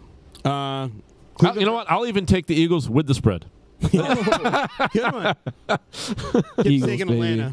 Eagles. So Longwood saying the fail can'ts. What the hell? So I'm taking he's going with Eagles as well. Cleveland Browns and Pittsburgh Steelers. Divisional matchup, boys. Divisional matchup. This is tough. This one really, I am tough. How do you want to come out of the gate? You have a Steelers team missing their star running back. You have a Cleveland team starting a new quarterback. Either way you look at it, with Hugh Jackson at the brand helm, new wide what receivers. do you do? Young safety for Pittsburgh. Jeez, Anybody want to step in before me? I'm going Pittsburgh. I genuinely think Ben. I love Big Ben. The last 3 games they've played have been under 10 points. I believe in Big Ben, and I think he is an absolute difference maker until he gets out of this league. And I know he's just a straight up gunslinger. I think Juju Schuster-Smith is going to be very good this year. I think he's good. I think the 1-2 punch of him and Antonio Brown, it's going to be tough for Cleveland's D. But Cleveland drafted a very good quarterback. I'm pulling the fucking trigger. Cleveland Browns, baby. The Cleveland Browns. I'm going the Pittsburgh Steelers, gentlemen. I'm sorry. It's such a safe pick, and it's like my heart wants to go with Cleveland, but I'm kind of like it's Cleveland versus Pittsburgh. I'm Cleveland at home, but brand new year. I'm going to stand with them. I know I'm going to burn and die with them this week, but fuck it, I'm going Cleveland. The Cleveland Browns. All right. Here's a good game. Here is a very good game. In Minnesota will be the San Francisco 49ers versus the Minnesota Vikings. Now 6.5. I hate that line. And does seem like a lot, doesn't it? It's a new Minnesota team. As much as you can say yes where they went last year, regardless of the fact the 3 quarterbacks that they had, none of them are going to be starting. It's going to be Kirk Cousins. And I believe in Kirk Cousins. I'm not taking anything away from Kirk Cousins. But I will tell you this, it's very, very suspect on where are we going. And we're also coming off Delvin Cook. Seems like a trap game, doesn't it? What the fuck? Delvin Cook. No more. You never know how you come back from a torn ACL. Speaking of ACL, McKinnon is hurt. He's out for the season with an ACL. Yeah, and McKinnon's gone too. But they did pick up. Alfred Morris. Oh, that's wow, Jesus Christ! That's like he was playing good. Alfred Morris was a piece when he was. That's like asking me to go back and play pro baseball right now. Like, cool. I'm going mini here, but you like I don't think they cover. It's such a tough game for Shanahan and Garoppolo going into Minnesota. Yeah. I think Minnesota does take it week 1 here. I like what San Fran's doing. I like the talent they brought in. I like the mentality that they're trying to instill in this team, but I don't think they can beat Minnesota. I think Minnesota's defense is way too tough. Yeah. And, like you said, Delvin Cook, and if not him, it's Latavius Murray, who's definitely a serviceable back. They still got Diggs. How good is that? Lat Murray and Delvin Cook. Right. And Delvin Cook, and I always preface this when I talk about guys with that injury is you never know. An ACL for here's a little MD notes for you guys, little doctoral notes, and you guys know this, but an ACL allows you to go left and right. It allows you to cut. That's always scares me with a running back. A quarterback doesn't so much scare me, but as a running back, that ability to cut and being surgically repaired, and you never know where it's going to go. That always scares me. I'm not taking anything away from Delvin Cook. I'm not making any accusations that he might not be good. Like Delvin, like if Adrian Peterson, because he's more of a power runner, it's okay. He can get through something like that. But a guy like Delvin Cook, who's a little east to west, a lot of north. Even to if south, he's healthy, I've had too. ACL repair, it's like it's always in the back of your head. Exactly. Even though you're okay, you're afraid to make that. You know what we're completely missing here, and I completely forgot he was on the team. How's Richard Sherman going to do with San Fran? I totally forgot all about that. I mean, I think he'll have a good year. If he's back from injury, I think he's gonna. I mean, he's got something to prove. Put him on Diggs and watch Minnesota win this game by 20. That's what I have to say. Okay. Mic drop. I think San Fran's. I think Garoppolo's going to get his first loss. Good as a pro. Yes, but I think that'll be great to see. I think. Who was the last team Jimmy Garoppolo lost to? Go ahead. Towson. You said this last year. I'm like, it's some fucking unknown college team. Towson. So we got Indianapolis Colts and Cincinnati Bengals. Wow. You guys know where I'll be at 1 o'clock on Sunday? Not watching this game. Phil's mom's house. Not watching this abortion of a game. Holy not. Fuck. Honestly, I have no idea where to go on this one. This is fucking. It's terrible. Cincinnati's getting 2.5 just because they're purely at home. Yeah, I'm going Indy. I don't know why. I'm just going Indy. God. Neither one of them really wow me. If Andrew Luck's back, they got a better quarterback. Maybe if he hasn't played in 2 years. I'm going Cincinnati just because I think Joe Mixon's going to kind of have a breakout game for Cincinnati, and I hope. And that's just me. That's like me just kind of spewing shit at this point because I don't know. That's tough. That's a shit game. So, I really want to pick the home team in this one. Kip likes Indy. Since he's got to be better. They have to be. They fucking have. Now I'm going Cincy. I'm going my first away team. With it being 2.5, that means each home team. You spend way too much time on these shit teams. Let's just pick one and move on. No, we got plenty of time. Christ, we got 45 fucking minutes. I know, but I'm sick of talking about. I'm like, it's, dude. Yeah, Kip's right. Kip's right. Next. Bills are going to travel to Baltimore to face the Ravens with a 7.5 line. I hate that. I have to take the Ravens just because I don't believe in Peterman. Word up.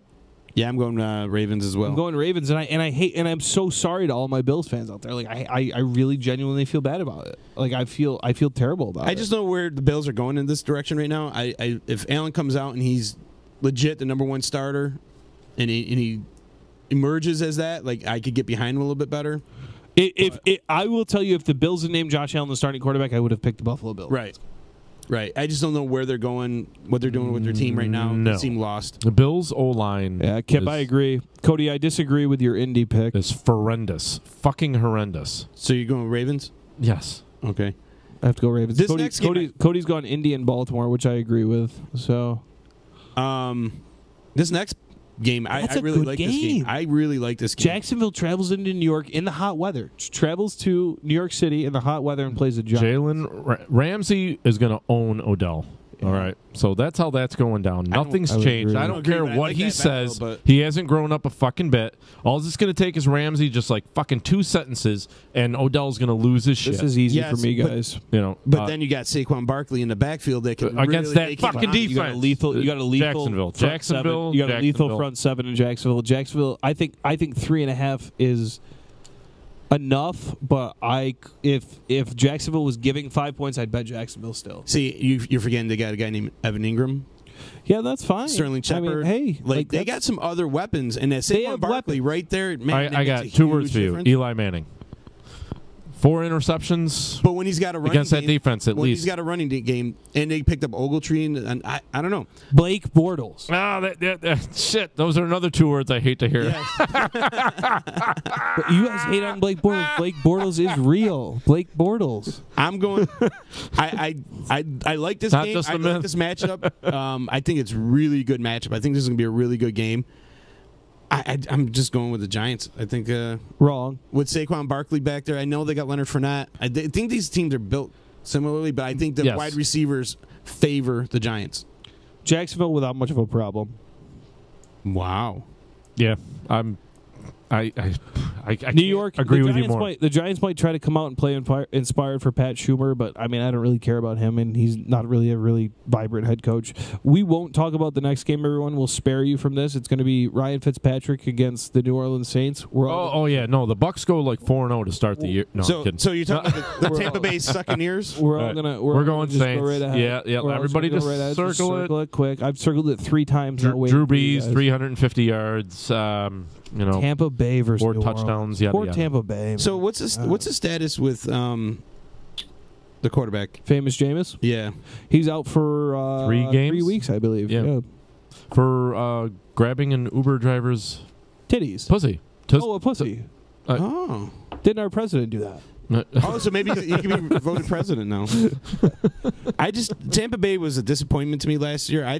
I know. Remember how long I thought they were going to do better last year? I was a Tampa Bay believer last year, damn it. And they had Deshaun Jackson and Evans, and they had all this talent, and they just couldn't put it together. And it looks like Longwood's going to jump. Dirt cutter was more like a poop cutter. Longwood's going to jump off a bridge. They're still with the poop cutter joke. All right, not a bad game. Houston's going to go into Foxborough. My AFC Championship game right here. Houston. Oh boy, yes. Patriots by 6.5. 6.5. I don't like the line. But damn it, we'll never find me betting against TB12, baby. Although last year you did in the Super Bowl. Yeah, because EAGLES, Eagles, baby. Do they have a big letdown? If you had been Super Bowl hangover, that's tough. Who, the EAGLES or the Pats? No, the Pats. Yeah. I think they both do a little bit, but that's why I'm going Houston Texans. I'm going with the Texans because they got Deshaun Watson back. They got J.J. Watt back. They got Merciless back. They got these guys back who are fired up and ready to go. I can't pick up against the Pats until they show me that who's their they've wide given up. Who cares? Who cares? Who they got? Are you? They got a decent running back now. Did you just ask who the wide receivers for the Patriots were? And historically, because all that matters is the quarterback for the Patriots. That's all that fucking murders. Do you remember last year when they got the shit kicked out of them by the Kansas City Chiefs? That was around the first couple of weeks. When was that? First week of the season. When yeah, was you're that? right. When was that? On their way to the Super Bowl? It doesn't matter. We're not talking about on the way to the Super Bowl. We're talking about this week. We're talking about this week. Week 1 last year, they got the shit kicked out of them by Kansas City Chiefs. Even fucking Kip's on your side. And see, he's going with Houston. And I think Houston's going to... New England's one of those teams, they're a slow burner. They come out and everyone's like, what's wrong with New England? And then they just start kicking the shit out of people. Right. And then you're like, oh, here we go again. I haven't seen enough from Deshaun Watson to believe. You need to go watch that Seattle game. I haven't seen enough. They are an older team. He should be able to run Watson should be able to run all over the place on him. TB12. Yeah, but they got who's their defensive coordinator now? Who cares? Oh yeah, new D coordinator. It's the linebackers coach who interviewed for the Arizona Cardinals head coaching job. So he might know what he's doing. Or he's just a puppet that gets a lot of notoriety because who's pulling the strings. Gentlemen, even Cody is now gone with the Texans as well with you guys.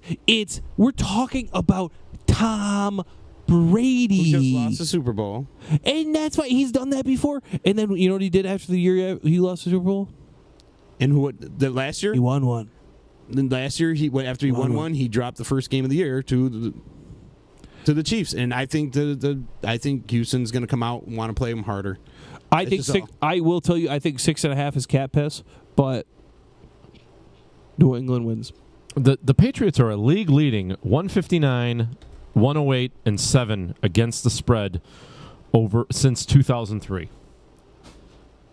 I don't like the line, but I'm going Patriots. Yeah, you both are wrong. It's week 1. You got to ride a lot of the home teams, I feel. Yeah, I bet you want to ride them. I think I just think that Houston's going to take them. I think they got things I would do to Belichick. They got a little more firepower. They're a little more excited getting their starters back. On to the next one though. Miami versus Titans. Titans. I have no idea what the fuck Miami did this offseason besides let guys go. They let so much talent go, and I don't feel like they brought enough in. I don't even know how this line is 1.5. It should be. I feel it should be higher with Tennessee being the away team. Amendola. No. Big pickup by Miami. Frank Gore. Oh yeah. So the geriatric team. I was going to say big pickup. Yeah, that was sarcasm. So I'm going Titans. Thank you. All right. I'm going Titans. Dad. Yeah, I'm going Titans too. So yeah, Titans. Titans easy. I like Mariota. I like the Titans this year too. Yeah. I think Deion Lewis is going to help them a lot too. I think Deion Lewis and Derrick Henry, I think, are going to be very good together because I think you're moving away from having Derrick Henry. I think Derrick Henry, you've now said to Derrick Henry, this is your team. Style. Exactly. Deion Lewis is okay with taking that second running back role because he realizes what the NFL is nowadays. The NFL is a 2 running back system. Mm-hmm. And I think that's a big thing for Tennessee to realize, and I think that gives Derrick Henry confidence that, you know what, I have this guy who's good, and he's got my back. And I think that helps him get to the next level, and I think he's going to be very good. So, I like Tennessee. I think Miami's going to be terrible this year. I think Miami could be in contention for, one of the worst teams in the league this year. I genuinely think I agree with that too. I think where I put them too, and we're going to get to them in a second. And I think it's a team that I think a lot of people are going to be very, very disappointed by. I think Miami's right in the disappointment column with Dallas this year. I think both those teams are going to be very disappointing. And unfortunately, I have a lot of people that I know that are Dallas fans, and I try to root for, teams of people that I know and all that good stuff, but I really think that those two teams are going to be very, very disappointing for all of those fans out there that are fans of those teams. I agree, and I hate watching like NFL Network and ESPN and how they jerk off the Cowboys every single year. Yeah. But we're not even talking about the Cowboys. We'll wait till we get to the Cowboys. But I'm going with Tennessee. Let's get on to this next one. This is a good game. Chargers and the Chiefs. The Chiefs go into L.A., into the soccer stadium, and play the Chargers. Now, let's also remind, this is going to be Pat Mahomes' first start under center for the Chiefs as the true starting quarterback. Chiefs have a lot of weapons for him. They've done a nice job putting weapons around him. I think Melvin Gordon is poised this year to have a huge year for the Chargers. I think 3.5 is a good line, but I think the Chargers win easily. I don't know, man. Both these teams, I feel new quarterback Patrick Mahomes. I feel both these teams are like evenly matched in the sense that they both can be super explosive on your face, but then like disappointing at the same time. Do you know what scares me about Mahomes? Purely scares me is about his size. I know Russell Wilson has under 8 inches. I know Russell Wilson has quote unquote proved you don't have to be a big quarterback to, you don't have to be Drew a big Brees quarterback is to do it. 6'2". Yeah, but Mahomes is like 5'11". Oh damn. Yeah, he's not a big boy, but he's got a big arm. Mm-hmm. And Sammy Watkins and him, I think, are going to hook up this year for a lot of big plays. But I don't think it's enough. I think the Chargers open up the season with a big dub. Yeah, but see, you're assuming Sammy Watkins is still going to be the main focus of that offense. Yeah, but you forget there's Tyreek Hill. Sure, and then I'm talking purely as a deep threat. Well, Tyreek Hill, I think is your guy. Like he's your deep across the middle. I've seen him go off for quite a few deep balls last year. Tyreek Hill's a fucking good ball player. And they got that Richardson kid. They got that. Eric Berry's still questionable going into the game with the heel. So it's you got like Travis Kelce. Yeah, good team. I mean, it's a good team, but I like the Chargers, man. Antonio Gates is back too. One thing that scares me about the Chargers is you got Ingram, and you got Bosa. Dude. Bosa's also Joey Bosa might not play. Might not play. Yeah, that's huge. That is really bad. But I'm going Chargers myself. I'm going Chiefs. Okay. I'm sticking with my AFC championship pick.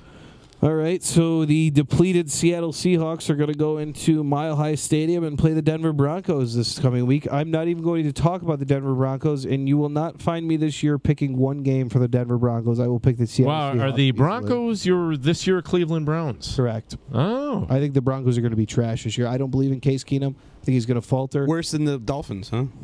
Oh, I won't go that far, but I don't think the Seahawks have done anything to help their cause. I think both of these teams have had the worst offseason in the NFL. Yeah. If you looked at the Bills have been pretty bad. I would. The only thing saving the Bills is I would have McCoy to disagree. Not getting arrested. I would have to disagree because both of these teams have done nothing. Like here's the Bills for me. Okay, you made the moves. You are where you are. Whatever, but. Neither of these teams have done anything that gets me gets me excited. I agree.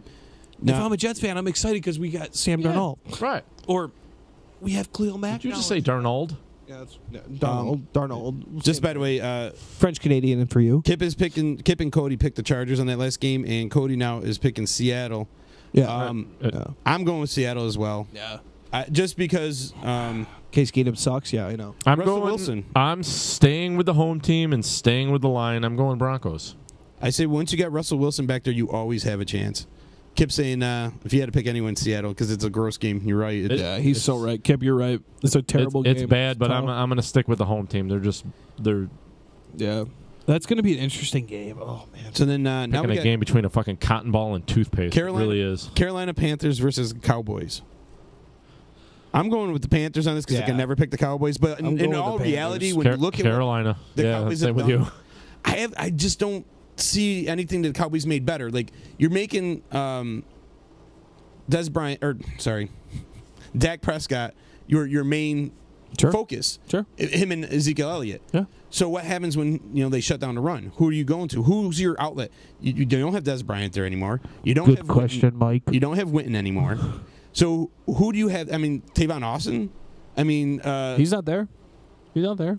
They have nobody. Cole Beasley's the best they got. That's it. They got Austin's not there. No. Bryce Butler. With Thompson. Yeah. Like who do they got? There's nobody. There's nobody there.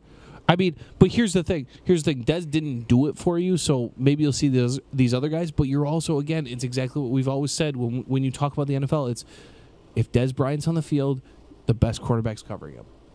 That's why your Cole Beasleys are better players. That's why Bryce Butler's a better player. Well, that's why Witten was always. That's why Witten's. He doesn't have that outlet anymore. Exactly. Witten gone too. And all you need is one or two of those O linemen go down, and you're done.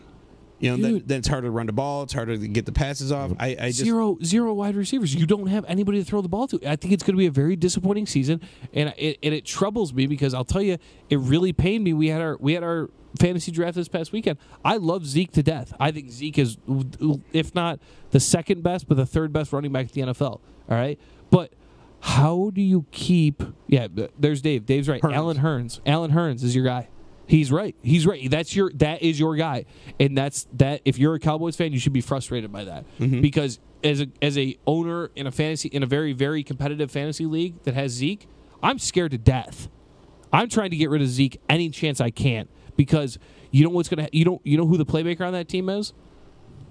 One guy, and it's the guy I just mentioned, Zeke.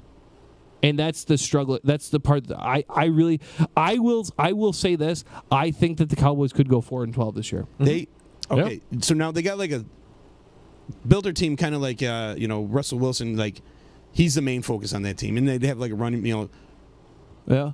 Dak Prescott is not. I know I did it again. He is not Russell Wilson. No. I mean, he's all right when he's got, He's played well. But he always had... Dude, he's not even in the fucking same conversation as Russell Wilson. Exactly. Until he does what Russell Wilson does. But they're counting on him to do that. No. They're counting on him to scramble, make plays, and win this game for him. Like, and that's who where are you going to? And that's where I get leery about about an earlier team, too, that we talked about. That's why I get leery about Houston. Yeah, but Houston's got some great wide receivers. So did Dak when he got to the NFL. No, I wouldn't even come close. Des Bryant doesn't come close to... Des Bryant was in the back half of his 4-year career. Yeah, I mean... 4-year career. You got Fuller, you got Hopkins. I mean... Sure, but I'm just saying, that's why I'm very leery about guys like a Deshaun Watson. I'm very leery about a Dak Prescott. So... But I don't know. Should we talk about the Redskins going across country? Are we we're going Carolina. Yeah, War Eagle, go Cam Newton. Cody's on the Panthers. Kip's on the Panthers. We're all good. Everyone's sane. So the Washington Redskins, now quarterbacked by Alex Smith, are going to go west and play. Adrian Peterson's on that team. Yeah. I don't know. Yeah. I think we might see a resurgence of Adrian Peterson. Wheelchair man. The Redskins are going to go to Arizona and play the Cardinals. This is a tough game. I mean, we have confirmed that Sam Bradford is the quarterback in Arizona. Yeah. Okay. At least for the first half. So I mean, they're giving the Cardinals 1 point. I mean, I don't even. This is another game. Like, does anyone have you guys have a quarter I could flip quick? Who's catching the balls in Washington? Vernon Davis still at tight end. Vernon Davis is still there. They just signed a wide receiver too. Jamison Crowder, Josh Doxson. Paul Richardson is their big Traquin. Who the yeah. Right. It doesn't there's nobody that just says bam. It's like I'm going Arizona because of David Johnson and Fitzgerald. I mean, those two guys right there can help out any quarterback. Cody Davis. It hurts, but Redskins. I'm going with Cody. I'm totally agreeing with you on that whole sentence right there. I don't want to, but I just can't buy into Sam Bradford. Yeah, I fucking can't. I'm going with the Redskins. I'm going to go with the Redskins. Yeah. I think Arizona's got a better defense. They got a better running game. They got better wide receivers. But this is a name you know. Seriously, dude, Fitzgerald he's like better than 3 of their wide receivers combined. So somebody the other day, the Cardinals signed a deal with State Farm to be their sponsor for their stadium, and somebody put out a tweet. State Farm signs 18-year deal with Cardinals on naming rights of stadium.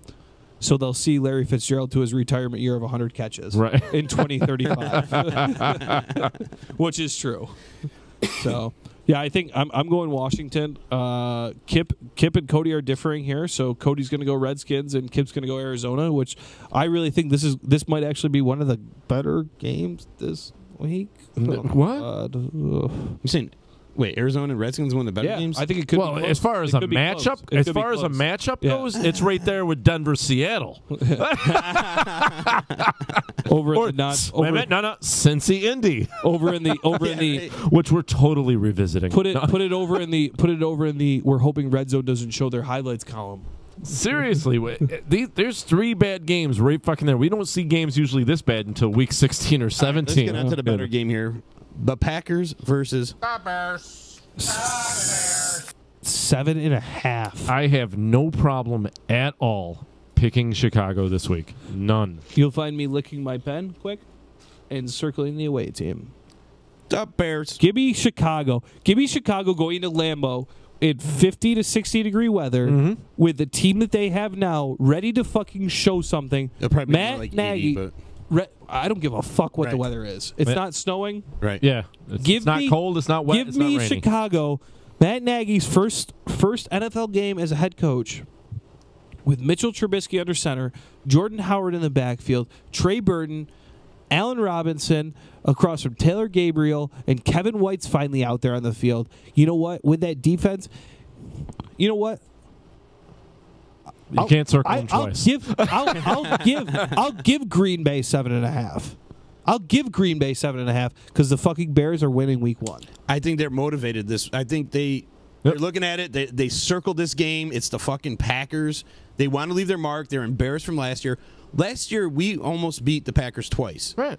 And that's with no starting linebackers. All their linebackers were hurt last year. I'm blown away by this line. Really, 7.5. The disrespect. The NFL has blessed the Packers. That's the fucking short of the Ravens over the Bills, which I can see that line. This ties the biggest line of the week because of the history. Because Green Bay's always owned the Bears, and now they're playing in Lambeau Field against the Bears. So that like everyone has that same mentality. Like this is the same old Bears, and I kind of like the idea that Matt Nagy kind of sat a lot of the starters, so you don't get to see.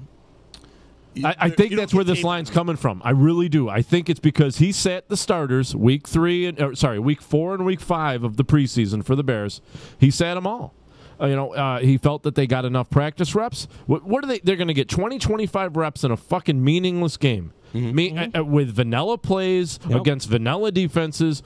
What the fuck does it matter? See what your bubble players look like. Give me the Bears. Give me the Bears on Sunday night at 8:20 p.m. Give me the Bears to win by 7. It's prime time. I'm going to have my bowl of popcorn with the hole in it.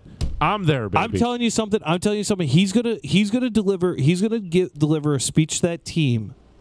He's gonna deliver a speech to that team before they leave that locker room. That's going to make any single person in this world want to run through 8 concrete walls, because I'm telling you something, the Bears will win by 7. They have, like I said earlier, they have the best linebacking core in the NFL right now. No problem. Easy. And then you put Kyle Fuller, and I watched that. Like I said, I watched that Arizona or that Ravens game. That dude was a lockdown corner. He was everywhere, hitting people, and they tested him. Right. I think they went to him like 20-something times in that game, and he just owned them. Yeah. And so now you put Prince Makamura on the other side with the 2 safeties playing Eddie Jackson. I want to fucking argue with you just to make it more interesting, but nope, you're good. I just feel like with the lack of wide receivers they have on Green Bay, we have the linebackers that can cover. Right. There's other than the fucking tight end. Green Bay's got nobody to fucking throw to. Again, they're running their 3rd and 4th string running back this week. No, you're not doing a fucking thing against the Chicago Bears this week. You heard it here fucking first. The Bears are winning this game. I'm getting a chub. Because you forget about guys like, Leonard Floyd. You forget about, Hakeem Hicks, who's been a monster. And then you're getting a healthy Goldman, Eddie Goldman, right, clogging up that middle. Yeah. The only weak side I'm looking is on the opposite side of Hicks, because then it's either Bullard or Roy Robertson, who are untested. But aside from that, I like the rest of the team. I like our safeties finally, which they've sucked for so many years. But I like the moving Amos over to strong safety, and then you got Eddie Jackson, who I think is a game player. I wash. That's great. They're all good players. That defense is good. Jordan Howard, right. Tariq Cohen. Yeah, people forget about that. Green Bay's not going to be able to stop them, boys. It's with a coach. You're talking about a new offense coordinator. Does anyone not see in my mind what do you know what Tariq Cohen is? Tariq Cohen is Tariq Hill. Tariq Hill. Thank you. He's absolutely 100% Tariq Hill. It's that simple. I don't know what to tell you people about this. This is my team. This is my surprise team. I have 2 surprise teams. This is the surprise I was talking about earlier. Ta-da, here it is. Ready? The Bears and the fucking Browns are going to go to the playoffs, everybody. Eat it. Live with it. Wear it. I like it. Okay? Because it's all about new coaching and a new It is a different era. look. I think they can. It's a different era. Yep. I think they can get into like Aaron Rodgers this week and beat him up and put him on the ground a little bit. Loving it. Yep. So And I will tell you, if any of you idiots out there even think to go to your bookie and say, "Yeah, I'll give 7.5 points to the Bears. Give me the Packers." If you do that, suck your bookie's dick to pay him.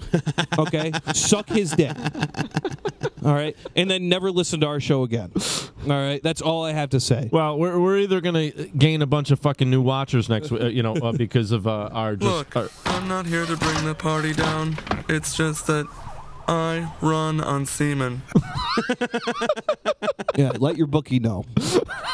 Let your fucking bookie know you're paying a blowjobs this week when you lose that bet. When you fucking bet the Packers over the Bears this week with 7.5 fucking points. Suck a dick. We're going to be big prognosticators after this week.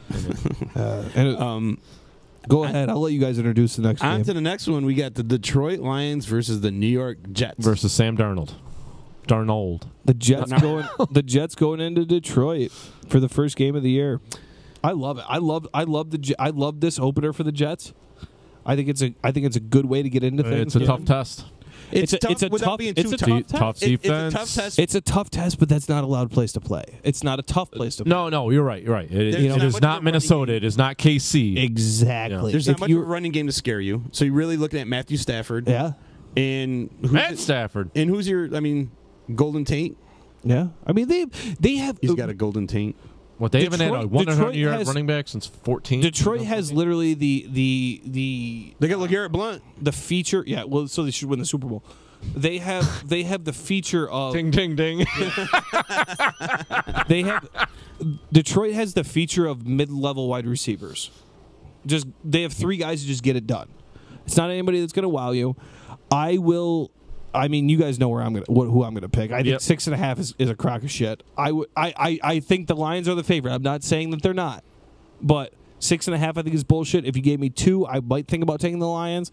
But I'm telling you something. I think Sam goes in and wins his first start as a Jet. I'm going Lions. I don't blame you. I'm okay where the line is. 4, I'd be more comfortable, but that Sam's first start. It's in Detroit. Crowd has no play in this at all. So, but I'm feeling it's not Detroit. A tough place to play. That's why I like it. It's not. He's not going into a place that's tough to play in. That's why I'm going Jets for a game 1 stinger. I think they're that. Wow, I'm the only one. You always get that week 1 stinger, that game that like you didn't see coming. My phone died. Have the boys given any more predictions? Kip is Detroit. Cody's Jets. Yep. There you are, Code. So you're my best. I'm going to go with the Jets on that one just because Detroit doesn't wow me. New coach, again. New coach, which he doesn't really wow me. I mean, like... He's a Vernon native, though. Vernon, New York native. I mean, doesn't mean he's going to... he still doesn't wow me. Like, Sure. Wow me first. You know what I mean? Like, you're working in New England. Get me going. Everybody that leaves New England, goes somewhere else, fails. I mean... Charlie Weiss. Tongue punch to the fart box first. Genius. Right. Yeah, there's no... I mean... So, like, show me that you can be that other. Realistically, I mean, if we had to say it, the most successful coach to come out of the Belichick regime is Bill O'Brien, right? Which isn't saying a whole lot, but it's not saying a whole lot because Bill O'Brien, what have you done for me lately? And then, so 2 Jets in a Detroit. Yep. Yeah. So the last one here is Oakland Raiders and LA Rams. The fact that this is a 4.5 or 4, if the Rams are getting 4 points, I think is an absolute fucking joke. Atrocity. This is a fucking atrocity. How the fucking Rams are only favored by all that of you idiots, much? all of you idiots out there that were going to bet the Packers at 7.5 over the Bears. Take your hard-earned money, because I know it's hard-earned, and do yourself a favor. Go to your bookie and say, you suck my dick. when the Rams beat the Raiders. Or the 49ers by 11. 6 point at least over or the Vikings over 49ers, 6.5. I think that's absolutely really high. Right. But what kind? iPhone. No. Caleb needs a charger. Oakland Raiders, I don't know what the hell they're doing. They let Martavius Bryant go. They they gave draft picks up. There was a trade. That was a trade for that. And he was going to get suspended anyway. So, I guess they just I like the pick. Let it happen and let it go. Jordy Nelson. I like Jordy Nelson on that team playing opposite of Cooper. I don't think I think the Raiders are going to be very good in that division this year. I'm not saying. I just think that I wholeheartedly believe that the Rams. The only thing the Rams did this offseason was get better. See, but and you're right. And I like when I look at the Raiders, they went eagle hunting. The Raiders they really did. The Raiders' offense is going to be a lot better, and their defense is going to suffer. Again, it does suffer. And the Rams, I mean, they picked up Cooks. They got great wide receivers, Curley, and what they did to that defense, man. Yeah. You got Aaron Donald. That's all that matters. Yeah, but then you got Adama Kasu. Yeah, and then you got Aqib Talib, and now you got Jason Peters, or not Jason Peters, Marcus Peters, Sharon Peters. I forgot about those guys. Right? Wow. So now you just built all the way up. Wow. That's a monster defense right there, and everyone's like, well, there are a lot of egos on that defense, a lot of people that might be fighting each other. No, you want assholes on defense. You want those mean, rough guys. The guys that are gonna rip your chain off your chest. My mama gave me that chain. You want them like the guys that are gonna punch you in the mouth. If you're sitting in a locker room, and I'm a firm believer of this as a former athlete and someone who's played at a high level of sports. I've seen a high level of sports. I'm a firm believer that if you sit in a locker room stall, I've seen sports high. Amen. If you've sat at a stall in a locker room and you've looked to your left and looked to your right, and you say nice wiener, all that matters is that next guy next to you is going to take the head off the next person. That's all I want. That's all I want. I don't give a fuck. I don't give a fuck. You can be whoever you want. You can smoke all the pot you want. You can do all the weed, or you can do all the fucking cocaine you want. You can do all the fucking other piece of shit stuff, but when it comes to game day and you're sitting next to me in that locker room, all that matters is that we're going to war together. And right. We're going to win. Yep. That's all that matters. And when you got guys like that, Adam Kasu, he's a dirty player. Akeem Talib, he's a dirty player. Marcus Peters, he's a dirty player. Yes, you want those guys. Cool. Go to war with me. Remember the Houston Oilers? Go to war. Let's go. The Houston Oilers, when these was it the House of Pain? Yeah. And they just beat people up, and that's what you want. You want the Detroit Pistons on your defense. I want somebody genuinely, when I say it, and I'm a firm believer in this statement, is I want someone to go to war with. Kip wants to know what if his bookie's abroad. Why are they overseas? Kip. Kip's right. Why is your bookie overseas? I don't get it. Yeah, I don't really know. That's why the Rams are one of those teams. The Rams are easy for me, man. They're going to win. They win week 1. That's why I'm saying they're going to NFC Championship game, and I think New Orleans. I think they just got them. You just know. You basically sold my whole point. Was they loaded up that defense? They really did. I don't think the Saints are going to stand in their way. Saints defense is pretty fucking loaded too. Gentlemen, I just thought of another little side column that we should put at the bottom for extra points. You get an extra 5 points on your picks this year. Here it is. You ready? You ready for it? Go ahead. What do you got? Team of the first coach that is fired in the NFL this year. Ooh. Mine is easy. Oh, Hugh Jackson gone. Mine is easy. It is not Hugh Jackson. Marvin Lewis. Mine is Van Lewis or Van Joseph in Denver.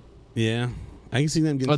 That's possible too. Yeah. That is my pick. Better yet, if the you Teflon, think Elway goes, of the Teflon coaches, Jason Garrett. No, Garrett. No, he won't do it during the season. Marvin Lewis and Hugh Jackson, who goes first? Between those Marvin three? Lewis, what? He just got an extension, right? Between 1 year deal. 1 year deal. Oh, it's 1 year. Okay. So you're saying between those three? I think those three are on the hot seat this year. I think Jackson gets fired during the season. I don't think that Dallas or Cincinnati fires either guy during the season. I think Marvin Lewis will get fired during the season. If they come out shitty, he's done. I don't think you can do it to him.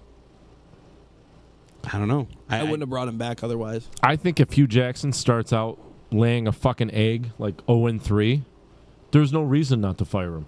With that fucking roster? But what you guys said earlier, like, who do you promote? You fire him. You fire him. You promote Todd Haley, and you make the change at quarterback. Yeah. Fuck.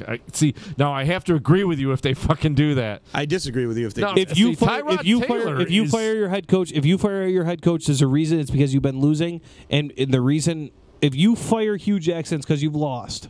And whether it's Tyrod Taylor's fault or not, I hate to say it, whether it's his fault or not, you have to fully go with the change. You have to make the change. Not if Tyrod Taylor's putting up numbers. I mean, if they're squeaking by 3 points, yeah. See, that's the thing. If Tyrod Taylor's doing good, lose game by Hugh Jackson's not getting fired. Yeah, but what if Tyrod? No, not necessarily. What if it's bad play calling?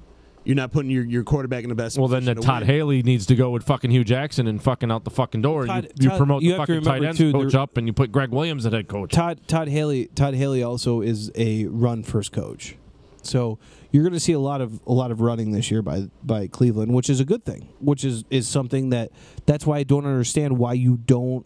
Todd Haley, the last time Todd Haley was an offensive coordinator last year. Do you know who he was the offensive coordinator of? Was it Pittsburgh Steelers? Yeah. And he loves to run the ball. And they threw the ball quite a bit there in Pittsburgh. They did, but they ran the ball a hell of a lot too. So I think that's something to look out for. I genuinely think that Denver will fire Vance Joseph first and promote Mike McCoy to being head coach. That will be the first thing I think that happens in this NFL season. I think either way, you got to get rid of those three coaches next year. Like Jason Garrett. Come on, how long? Oh yeah, he's gone. He's gone. Garrett's gone. But, and I think and we're talking mid-season. I mean, if you wanted me to tell, I could probably tell you who all of the coaches next year are going to be gone. It's going to be Jay Gruden in Washington. I was just going to say he's my pick to go during. I think. Don't mind it. Write it down. Don't mind it. Write it down. Don't mind it. Write it down. Jay Gruden. Who's the Tampa coach? Cutter. Dirk Cutter. He might be on the hot seat. You can't. I don't think you can do it because of the Jameis shit. I think that's why he could go at the end of the season. He's probably gone. He's on the hot seat. I think could be. I think he could be on the hot seat. I think they fear. They've got the talent there. Yeah. So that's why I feel like he might be going, because if you got the talent and you're not getting the ball into your playmakers, then it's on the coach. Man, I'm so happy football's back. I know. I'm pumped. Fuck. How far till game time? What time is it? I'm going to punch Jason right in the face. It's 7:52. Oh, he goes, hey, Sil, did you finish the glory hole? Make sure you sand it down after you cut it. That's what I was doing. See, you didn't tell everybody that's what I was doing during the video. I was sanding. That's where I was. Todd did such a great job in that commercial, dude. Big ups, everybody. That was fun. This is what Sil said. If your ass is a Chinese restaurant, I'll have the poo-poo platter. Hey, man.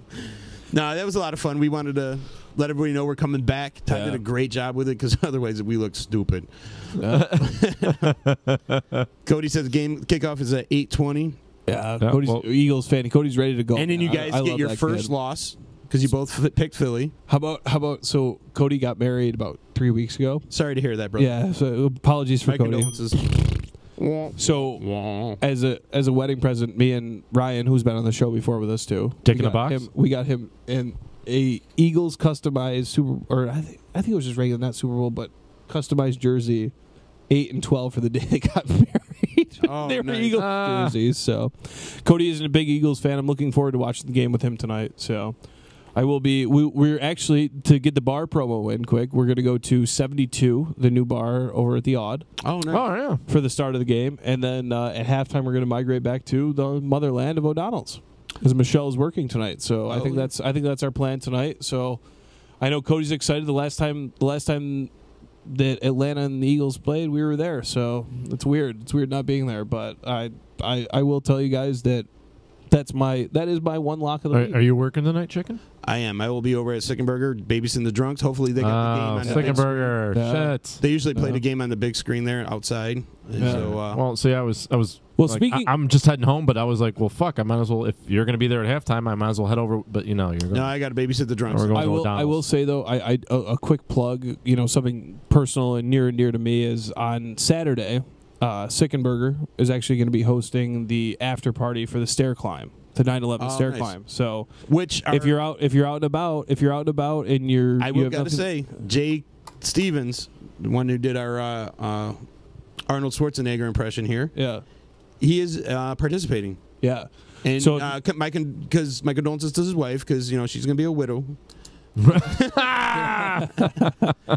yeah, if you listen genuinely, if you have nothing to do on Saturday, it's a great event. The stair climb happens at the county building. Mm-hmm. To remember all the victims of 9/11, they go up the length of the Twin Towers and back down, all firemen and all that stuff. It's a cool event. And then the after party with a $5 donation, which if you're not a piece of shit, donate more because it's a great cause. What time is the after party? The after party is I think it's 5 to 11 at Sickenburger. Okay. And it's a lot of the firemen and the volunteer and a lot of the guys that have come up for that. So that's going to be at Sickenburger on Saturday. So and Showtime's playing too. So it's going to be a good time. It's something very near and dear to my heart. 9/11 was something that touched me kind of close in my family. Uncle? What's that? Like your uncle used to touch you? Yeah, exactly. Yeah. So on Saturday, if you have nothing to do, go down there. Wow, really bad time. Chicken will be there. So Chicken will be there on Saturday too, probably. No, actually, Saturday I will be at the Celtic Heart because the D is having an after party after the Mo show. Oh, the Mo's this weekend. Yeah. So you guys might as well just stay right down on Varick Street. Well, I'm going to the Syracuse versus Wagner game Saturday afternoon and evening. Okay. So I'm gonna go watch a 4-hour offensive juggernaut. Syracuse got the big dub last week against the Western that was Michigan a Broncos. great game. Yeah. So I'm gonna be footballing it up. Yeah, a lot of stuff to do. And I always say this to everybody, and I've said this on EC Network and all the other shows. If you're one of those motherfuckers around here in this area that says there's nothing to do, there's plenty to do. You just got 3 people doing 3 different things. We're doing 3 different things, and they're all going to connect at some point. So, you know what? If you have time on Saturday, go down, listen to Showtime. Justin's one of my best friends that plays in Showtime, and he's a great time. So, I will tell you that'll be good to lead you right into kickoff on Sunday at 1:00. I know. What a beautiful thing, dude! It feels so fucking good to have a beautiful football. thing. I'm gonna go home, take off most of my clothes. I love it. Send pictures. Put post pictures on the Facebook page. The hole in the bowl of the popcorn and call the wife over. And it's gonna be a good time. Extra butter. Yeah, right. Yeah. No, I'm excited, man. Football's back. The D-line is back. Happy to be back, boys. And next week we get to talk about actual games. Right. No more guesswork. We're actually going to have fucking legitimate stats and fucking records to fucking discuss and things to happen. Everybody take in week 1 and enjoy it. Yep. Take it in. Yes. Good luck, everybody. Good luck, everybody. We'll see you later. You're listening to the D-Line on Disruption Networks.